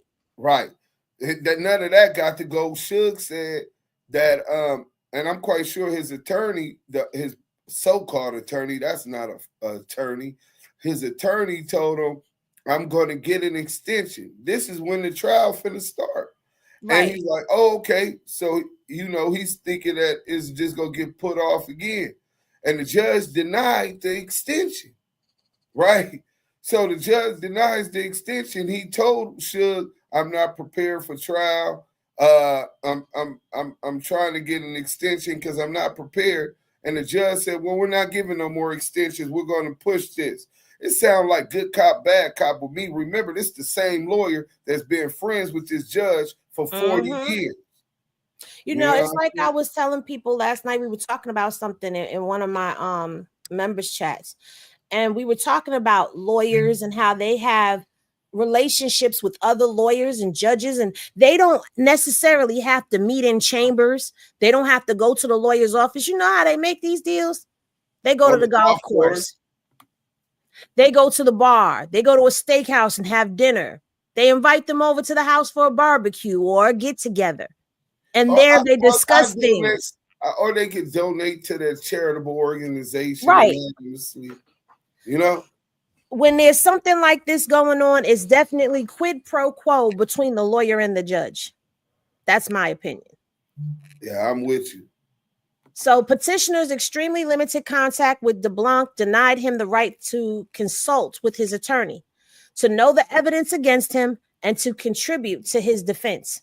Before DeBlanc was appointed, Mr. Knight had informed the trial court on at least 2 occasions that he had never seen any discovery. Exhibit 17 at page 166, Exhibit 20 at pages 167 through 68. This situation was not remedied or even slightly ameliorated. I wonder what that means. We're going to look that up. Yeah. Hold on, I got you. I'm good for doing that. If I don't know a word, I'm going to go look it up. Yeah, definitely don't know it. Let me ask, I might be able to get Ayatolla Marv if he ain't busy. And I'm going to ask him real quick, tell him we just went through this, and do he believe that since they had a hung jury in the civil trial, do he believe that his testimony would have at least got one juror to believe not to convict Suge? Let's see what's going on. So ameliorate is past tense, right? Well, the past tense is ameliorated. All right, which means make something bad or unsatisfactory better. Yo. Big Ayatolla Marv, what's up, big homie? Man, I see you over here putting heat on these niggas, man. Oh yeah, well, you know, we ain't gonna talk about that now. I'm live right now. We breaking down the habeas corpus motion for Suge, right? And it went into the civil, your testimony at the civil trial, and how the counsel never even asked Suge, was there anybody there that, and who was there, so that he could go investigate whether you could have provided that during trial. Do you believe? But Yeah. The crazy part about it, G, they knew about it. Right. His attorney, Larson, I dealt with what's his name? It's in the pen now. What's the black boy name that they arrested? Not Abercrombie. Culpepper. I first started talking to Larson. Then it was Jason Toussaint. I've been in contact with all of his attorneys. This prosecution Biddle, the detective Biddle, kept our shit quiet, right? Wasn't Biddle the same one that was the prosecutor or detective on when he got shot at 1-0? The detective Biddle, the same information. I think I sent you the police report. On that other guy. And Biddle was behind this whole thing, and he made sure that we stayed out. Every time our attorney, when Larson and them came on, they systematically, like I say, he went through 14 attorneys. The only two that got prosecuted was Fletcher and Culpepper. All the white boys, nobody got prosecuted. All of them, you know, I mean, there's some more shit behind that. But, right. Yeah, I was right there. Matter of fact, what's the public pretender's name? When they were supposed to go to trial, I told them, man, look, I'll tell you what happened. And they was like, oh, okay. Man, I'm going to be down for win, lose, or draw. I'm going to be down for a homeboy. Right. Okay. Just like I'll do a drive-by for him, I'll testify for you. Facts. You know, so you can call it what you want to call it, but I'm not letting a Pyru go down for some shit he didn't do. And it was an accident. I can show where it was an accident. He never, Terry got out of the car trying to help Suge. Damn. Well, I'm gonna call you back because we live, but we definitely wanted that one quick question before you go, and then we'll talk later after I get off it about how I've been pressing the line on these pussies, right? But do you believe, had that information been available during trial, that at least one juror would have found Suge Knight not guilty? Look, first of all, before you can handle anything, the biggest part is you have to show intent. There was no cause of intent because Suge was assaulted and was trying to get away from a scene. They cannot show no intent that he intentionally tried to harm anybody. Right. And if you can't prove intent in jury deliberation, they have to show vehicular manslaughter, any aggressive crime, you have to show intent. He never came with the intent to do harm to anybody. He was aggressed upon and was trying to flee the situation. Facts. That's what it appears to me also. No way he would have got convicted. And as you said before, if he had got involuntary manslaughter running over somebody, that's 7 years. How you get 28? I'll tell you that later. Right. All right, we definitely gonna talk about it, big homie. Love you, salute, enjoy the rest of your day. For sure. All right. Yeah, man, that's one of my big homies, one of my dad friends since 1983, 84. I only knew him as Big Mess. This new Ayatollah Marv on the internet is something different. Y'all met him through that. I know him as a friend of my family. Big Pyru. Shout out to Bompton. You know what I'm saying? But as we were, Henny. You know what I'm saying? Just throwing it out there. You know, I wanna pick his brain. So we should I'm gonna set that up. Promise you. That's set up already. You got that. Copy. All right. So we were leaving off with hold on, where are you at? Ameliorated. We both get it. So that means to make something better that was wrong. So now we done learned a new word. So let's try to put that into our vocabularies. Now we are at 48. All right. So DeBlanc had a duty to consult with petitioner on important decisions and keep him informed of important developments in the course of prosecution. Strickland versus Washington, 466 U.S. at 688. All right, they're giving you some cases. I'm just going to skip over those for now, if you don't mind, Deuce, because those kind of like drag it out. These constitutional imperatives, imperatives.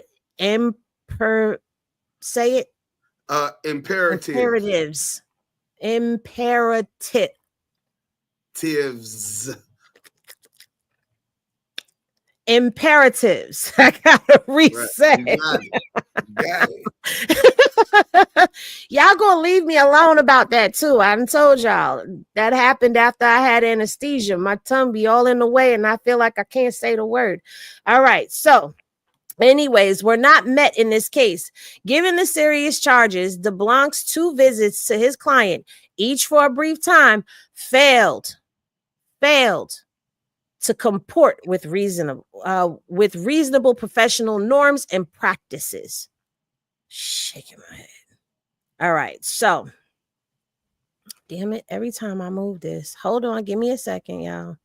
I ain't coming back over here to the StreamYard. I'm staying where I'm at. Yeah, because every time I do, it moves me for whatever reason. All right, so now here we are at the bottom of 48. Investigations. Right here. I read that. Decisions informed. Okay. Slightly enamored. I lost my place. Okay, here we are. So petitioners extremely limited contact with DeBlanc. Okay, that's where we are, right? Right. Petitioner's extremely limited contact with DeBlanc denied him the right to consult with his attorney, to know the evidence against him, and to contribute to his defense. Before DeBlanc was appointed, we read that already. He informed the court twice. Well, you was at the part where it was given the serious charges. DeBlanc's 2 visits to his client, each for a brief time, failed to comport with reasonable professional norms and practices. Right at the bottom of page 48. And then, I'll take over. And then I got it. Okay. You see page 48? I'm at 48. I'm on 48. The bottom of it says DeBlanc coerced petitioner to plead no contest because I'm on the right page. Okay. DeBlanc. No, it was DeBlanc had a duty to consult with petitioner on important decisions to keep him informed of important developments in the course of prosecution. Okay. These constitutional imperatives were not met in this case. Given the serious charges, DeBlanc's 2 visits to his client, each for a brief time, failed to comport with reasonable professional terms and practices. All right, there we are. All right, so it says reversing first-degree murder conviction. This is based off of the what they have here. First-degree murder conviction for ineffective assistance of counsel were inter alia. Defense attorney conferred with his client 3 times over the course of their entire relationship for a total of somewhat over an hour at best. So that's what happened in that case. All right. So 3, DeBlanc coerced petitioner to plead no contest because he was not prepared for trial. So because he ain't do what he was supposed to do, he says he gonna put it off. But I don't believe that that's what happened. I believe that's just what he said. Right. Pre-trial motions filed by the prosecution were heard on Wednesday, September 19th, 2018, Exhibit 48. Just before the case was adjourned, there was a discussion of petitioner's suit size and an admonition.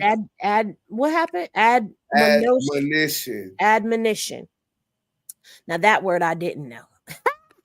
For the court that the parties were to appear at 8:30 a.m. on September 24th. Because the jury would be there at 9 a.m., Exhibit 48, page 189, DeBlanc informed the court that he needed to spend a little time with my client. The next day, September 20th, 2018, the case was advanced and DeBlanc announced that there was a negotiated settlement. Mr. Knight's plea was not knowing, voluntarily, or intelligent, but was the product of coercive. Thank you. Pressure by DeBlanc. DeBlanc, who had previously assured Mr. Knight that he could obtain the continuance of the September 24th trial date, he could trial date so he could learn the case, informed him that there was not going to be a continuance and trial would start on Monday. He told petitioner that if they went to trial on Monday, he would lose, and that if he lost, he would be sentenced to 100 years and die in prison. What words to speak over somebody? That's like so harsh. At its core, DeBlanc's message was the trial was a doomsday scenario. He was not prepared, did not know the case, and Mr. Knight would die in prison if he went to trial. DeBlanc told petitioner falsely that even though the proposed deposition sentence was 28 years, because of his age and other things, he would be out soon. Wow, your lawyer's speaking death over you? Like, that's nasty work for real. Yeah.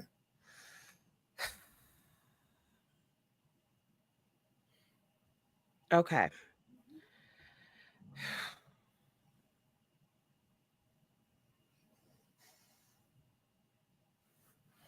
Let me see. I ain't even in the chat. I'm over here reading. This is crazy. Okay. Mr. Knight was not. Okay. I read that part.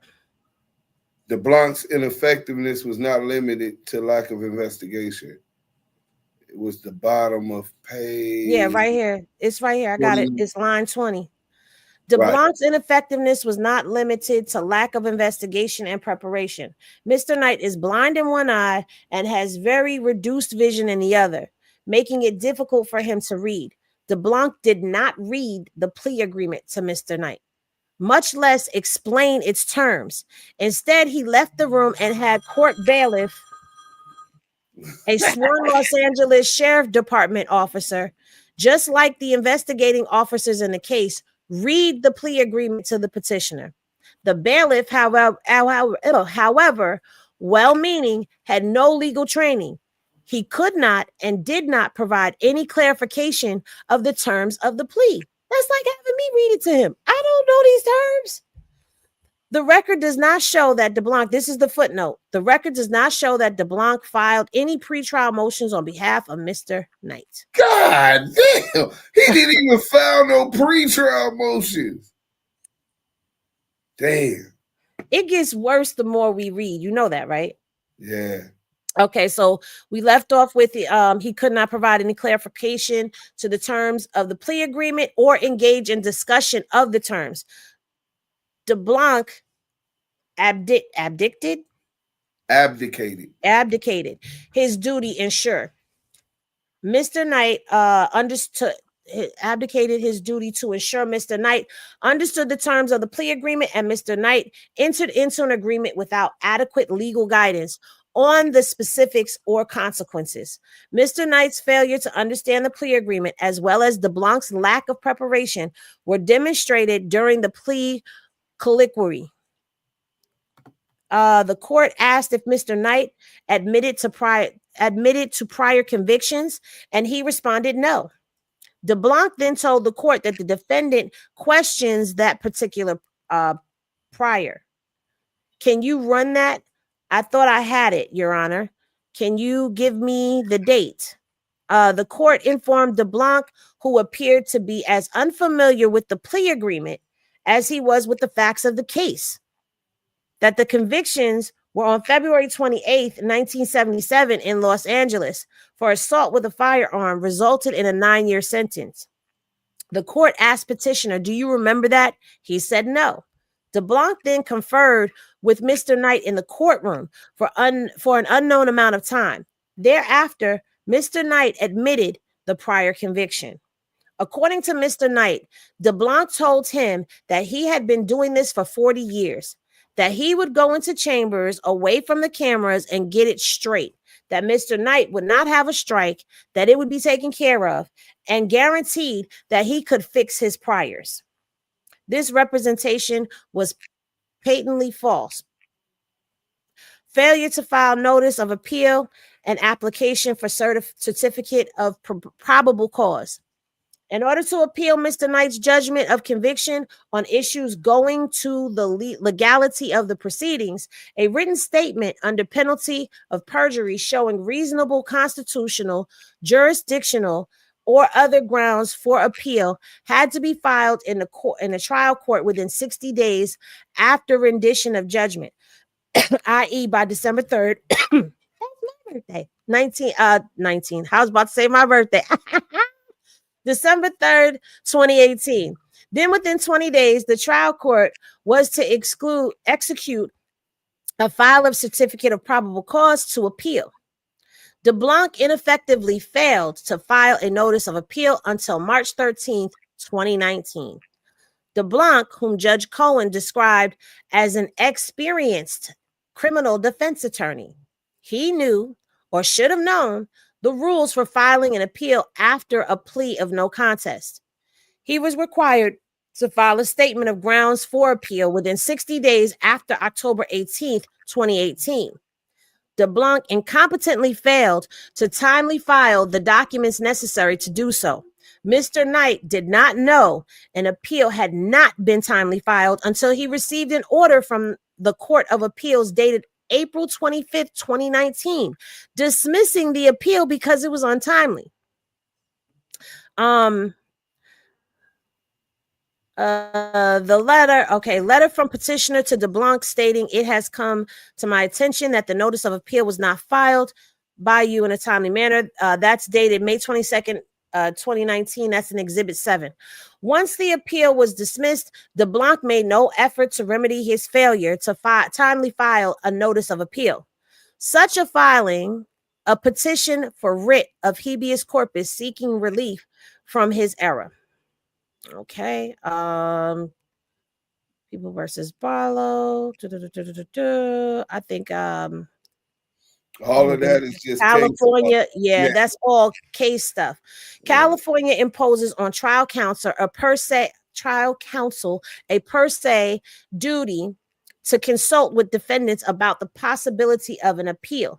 The United States Supreme Court has held that counsel has a constitutionally imposed duty to consult with the defendant about an appeal when there is reason to think either 1, that a rational defense would want to appeal, or 2, that this particular defendant reasonably demonstrated to counsel that he was interested in appealing. All right. And then you got some more case stuff in there that backs up what they were saying. Because Mr. Knight requested an appeal and his attorney failed to timely file an appeal to his conviction must be reserved. You want to take over from here? Reverse. Yeah, I got you. His conviction must be reversed. 5.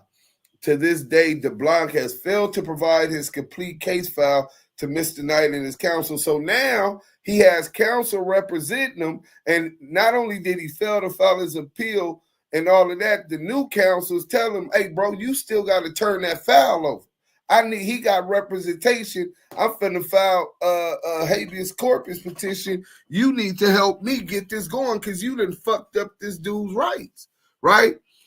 DeBlanc disregard of his professional duties toward Mr. Knight continued after he failed to file a timely appeal. On March 23rd, 2019, petitioner sent the letter to DeBlanc asking for his case file that was logged as outgoing legal mail by the R.J. Donovan Correctional Facility, Exhibit 50. There is no record of any response by DeBlanc, Exhibit 55. 2 months later, on May 22nd, 2019, Mr. Knight asked that DeBlanc to provide all files, discovery, etc. to Dermot Givens, attorney at law. And then it has the address of Beverly Hills lawyer. right, and phone number. He informed DeBlanc that Mr. Givens was working against a time restraint, and it was extremely important that he receive the files as soon as possible. Exhibit 7. DeBlanc did not respond to this letter. Exhibit 55. On May 19, 2022, a motion by Mr. Knight that DeBlanc provide him with a copy of his file with the understanding that the current protective orders in effect will stay in place was filed in this court. This motion was calendared for June 2nd, 2022. The online docket shows that proceedings were held on that day, but the minute order is, and then here it goes. Ex parte motion, defendant Knight's notice of motion and motion allowing Mr. Knight's prior defense counsel, Albert DeBlanc, to turn over to undersigned counsel a copy of Mr. Knight's file with the understanding that the current protective orders in effect will stay in place. Declaration of David E. Kenner is received and filed this date. The court sets this matter on calendar for June 2nd, 2022 at 8:30 a.m. in Department 101. A copy of this minute order is forwarded via email to Albert DeBlanc, Attorney Cynthia J. Barnes, Deputy District Attorney Tomas A. Gutierrez, and Attorney David Kenner, Attorney. Listen, this dude was put on notice, and Kenner and them were so smart to make sure, because he's not responding to Suge, nigga, you sit your ass up in there and do that 28 years. That's what he left him to and left him with, without even responding to him or his obligations as an attorney to try to appeal to get him off of this injustice that he promised he wouldn't get because he was going to take care behind closed doors the prior, so he wouldn't get in hands. He done left this man without it, but Kenner and them made a record, and it's on the docket, the court docket, and this dude still hasn't sent the files. Wow. On May 8th, 2024, Mr. Knight, through attorney Jasmine Mines, requested his entire client file from DeBlanc. Jasmine Mines, Compton girl. Hey, Jasmine. But anyway, on May 22nd, 2024, Ms. Mines emailed DeBlanc a copy of the letter dated May 8th, 2024. DeBlanc did not respond. On May 30th, 2024, Ms. Mines emailed DeBlanc requesting his entire file. DeBlanc responded. Oh, he finally responded in June 1st, 2024, by requesting confirmation that she was counsel of record in this case, even though she had already informed him she represented Mr. Knight. So now he can't even say that he didn't get the other request, because she continued contacting this dude, requesting this stuff, and then he finally answered months later, right?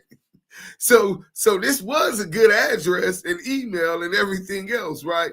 For this purpose, you decided to get back. But all of these other things and the time constraints that he was dealing with his appeal and all of that, you didn't think it was worth even getting back. Exactly. So they got him. He's a piece of shit. On June 2nd, 2024, DeBlanc asked Ms. Mines to provide him with an external drive to transfer the files. That same day, she purchased an external drive and had it sent directly to DeBlanc for delivery the next day. On June 3rd, 2024, after confirming that the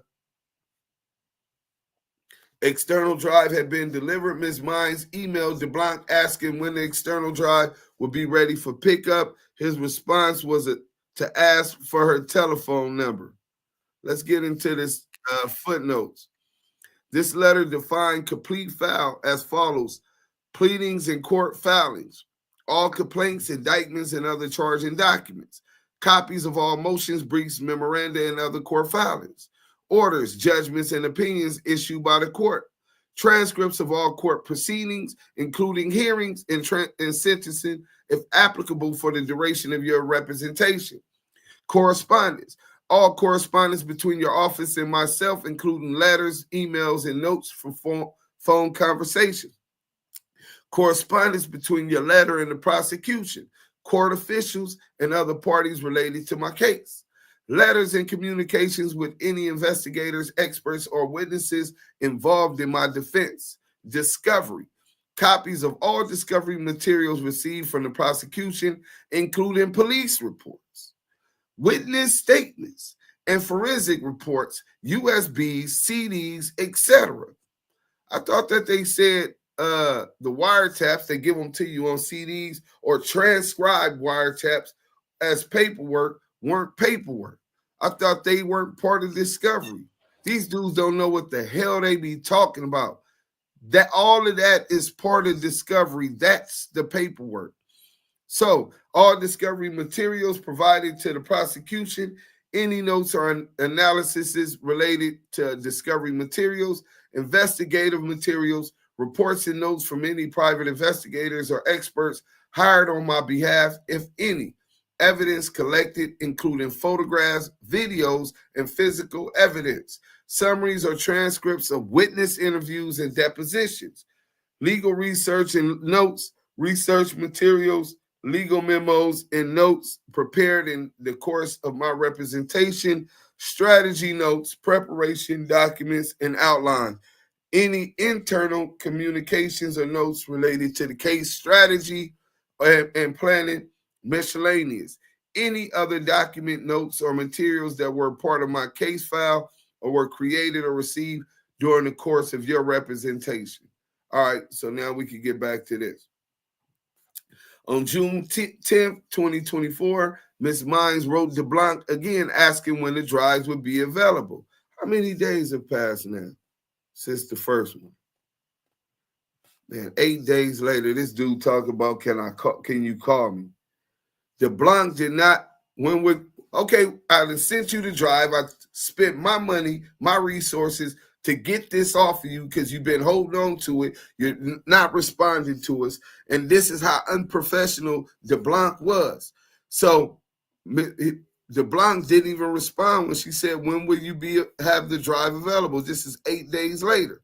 10 days after that, a motion to compel production of client file, declaration of Jasmine Mine Esquire, declaration of Marion Knight, proposed order was filed, Exhibit 51. It was not until August 12, 2024, that DeBlanc represented that the discovery has been made available for pickup and the matter was taken off calendar.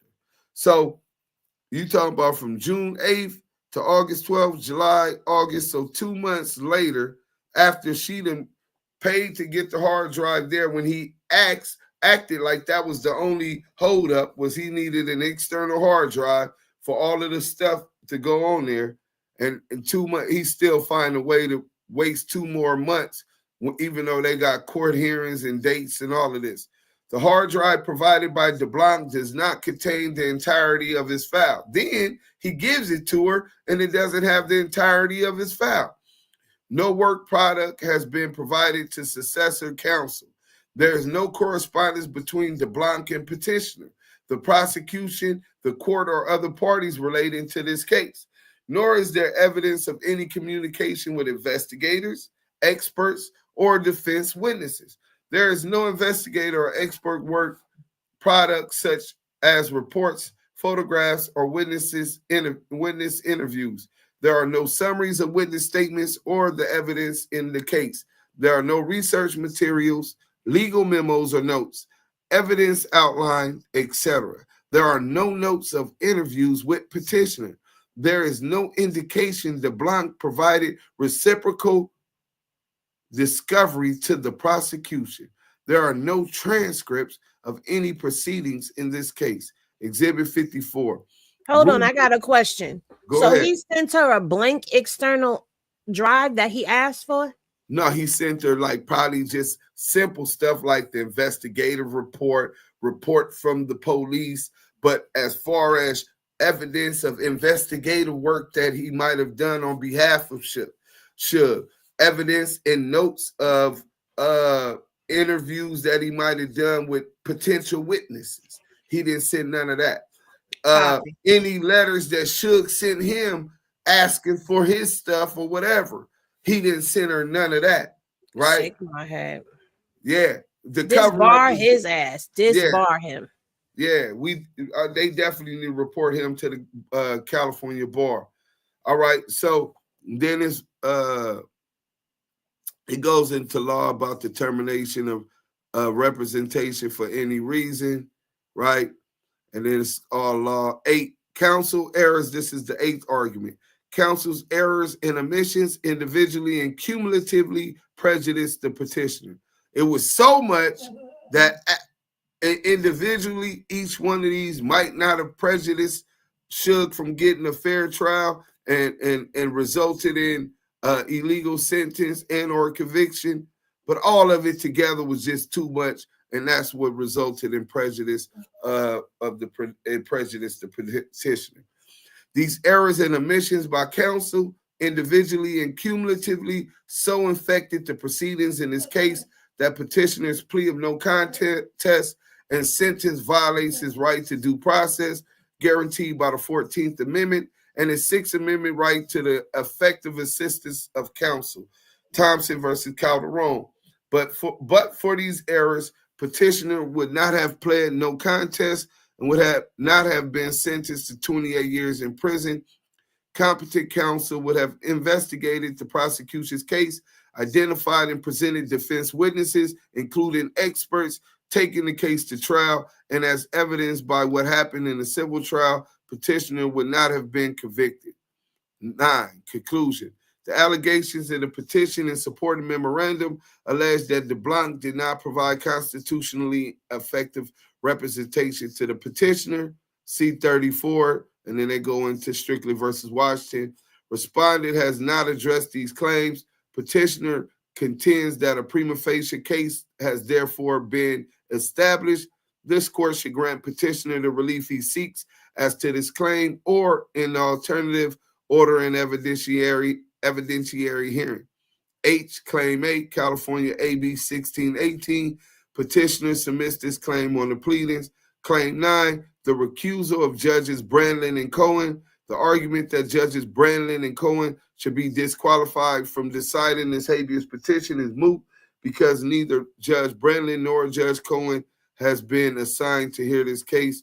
Conclusion. For the reasons set forth herein, petitioner respectfully requests that the court grant his petition for writ of habeas corpus as to Claim 2, the violation of his right to represent himself, Claim 4, the denial of his right to retain counsel of his choice, and Claim 7, ineffective assistance of counsel, because respondent has failed to address these claims. Alternatively, he requests that the court issue an order to show cause why the relief he seeks should not be granted as to all claims, grant him access to the court's process to obtain relevant evidence and secure the presence of witnesses, and conduct an evidentiary hearing at which he can present witnesses and further documentary evidence in support of his claims.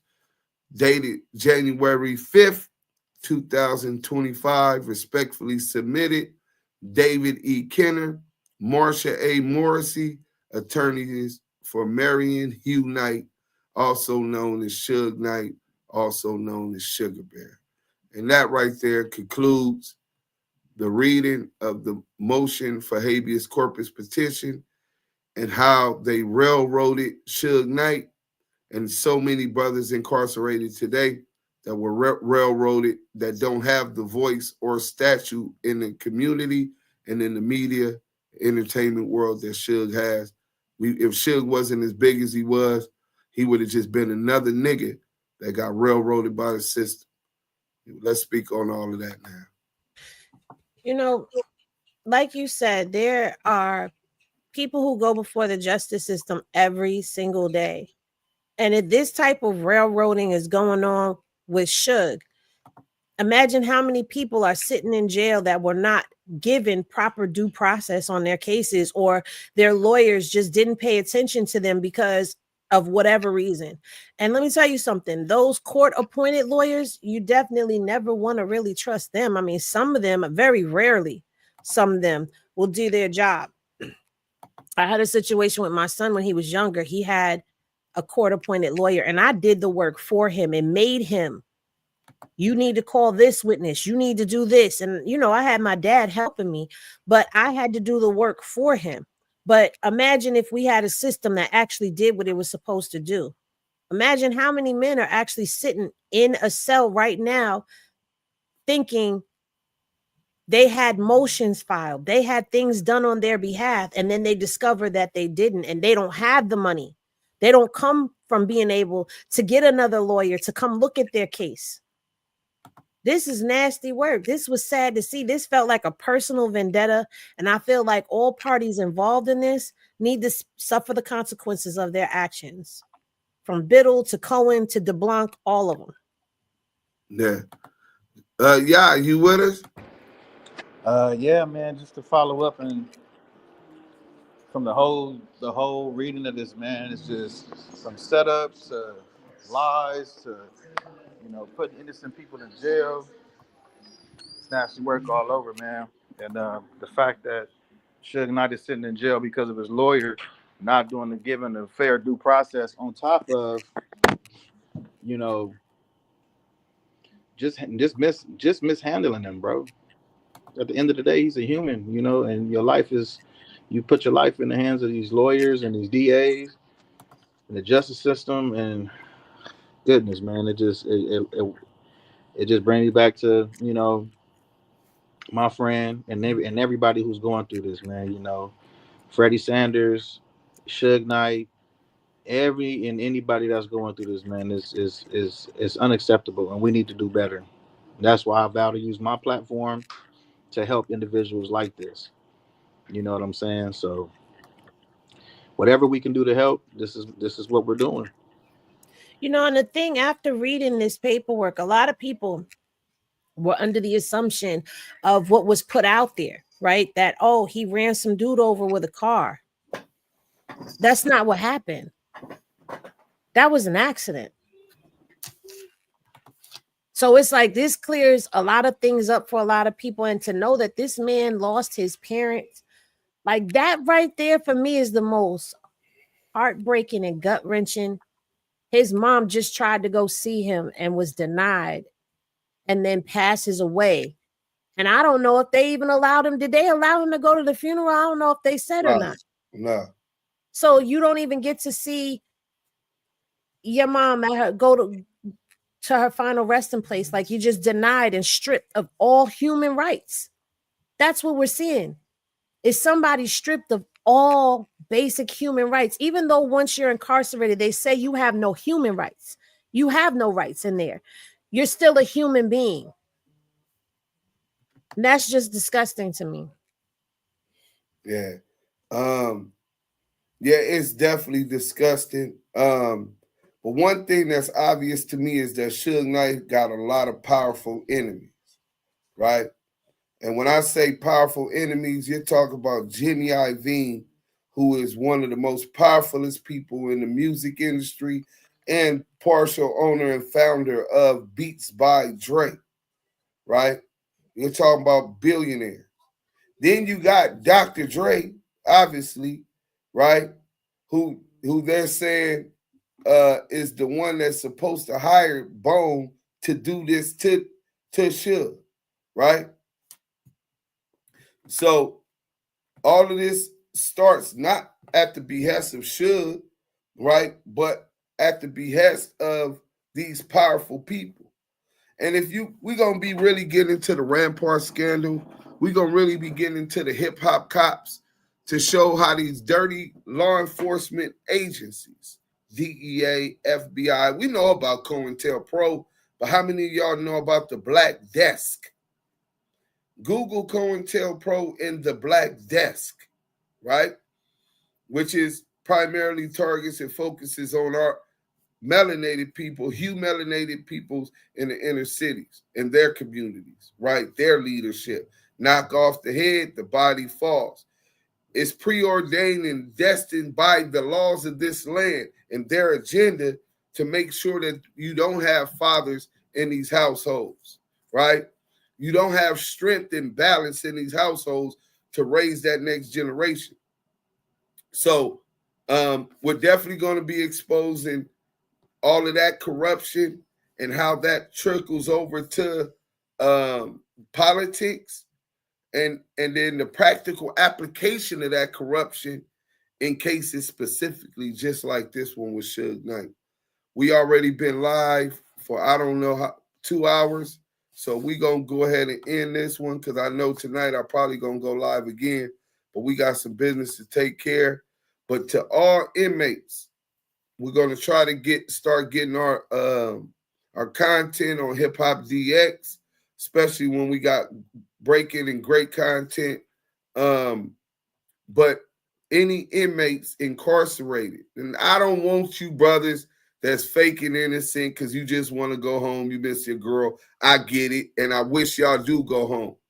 But if you've been falsely accused of a crime that you didn't commit, railroaded in similar situations, and you got proof thereof, holla at me, DM me.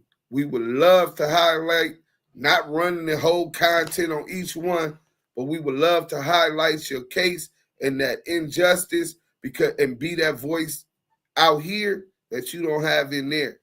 So you could go send it to activechucks@gmail.com, or you could go to activechucks in my DMs, and we can work out to get that. I'll post it on activechucks.com. If I go over it and I see the injustices, and I might even bring it up and break down the case and how you got railroaded if it was that malicious and obvious, just like this Suge case is. Till the next time, let them know where we at, y'all, and then Henny gonna take us out. Man, listen, y'all is tuned in for 2 hours, man, with some hot content, man. Yeah, go ahead. You guys are tuned into this hot content, man. Listening to these receipts being read off, seeing the injustice that had happened behind a public figure like Suge Knight and a lot of other brothers, man. And what we want to do, DuseM, that girl Henny, and myself, raising awareness all around the community, being the voice of the culture, and for the West Coast, and not just the West Coast, everywhere. Thank you guys for sitting through this content. Make sure you like, comment, subscribe. Tell a friend, tap in. Salute to our supporters, valid supporters that's in the chat, the blue where it's at. Again, y'all was just tuned in one of the dopest lives on YouTube.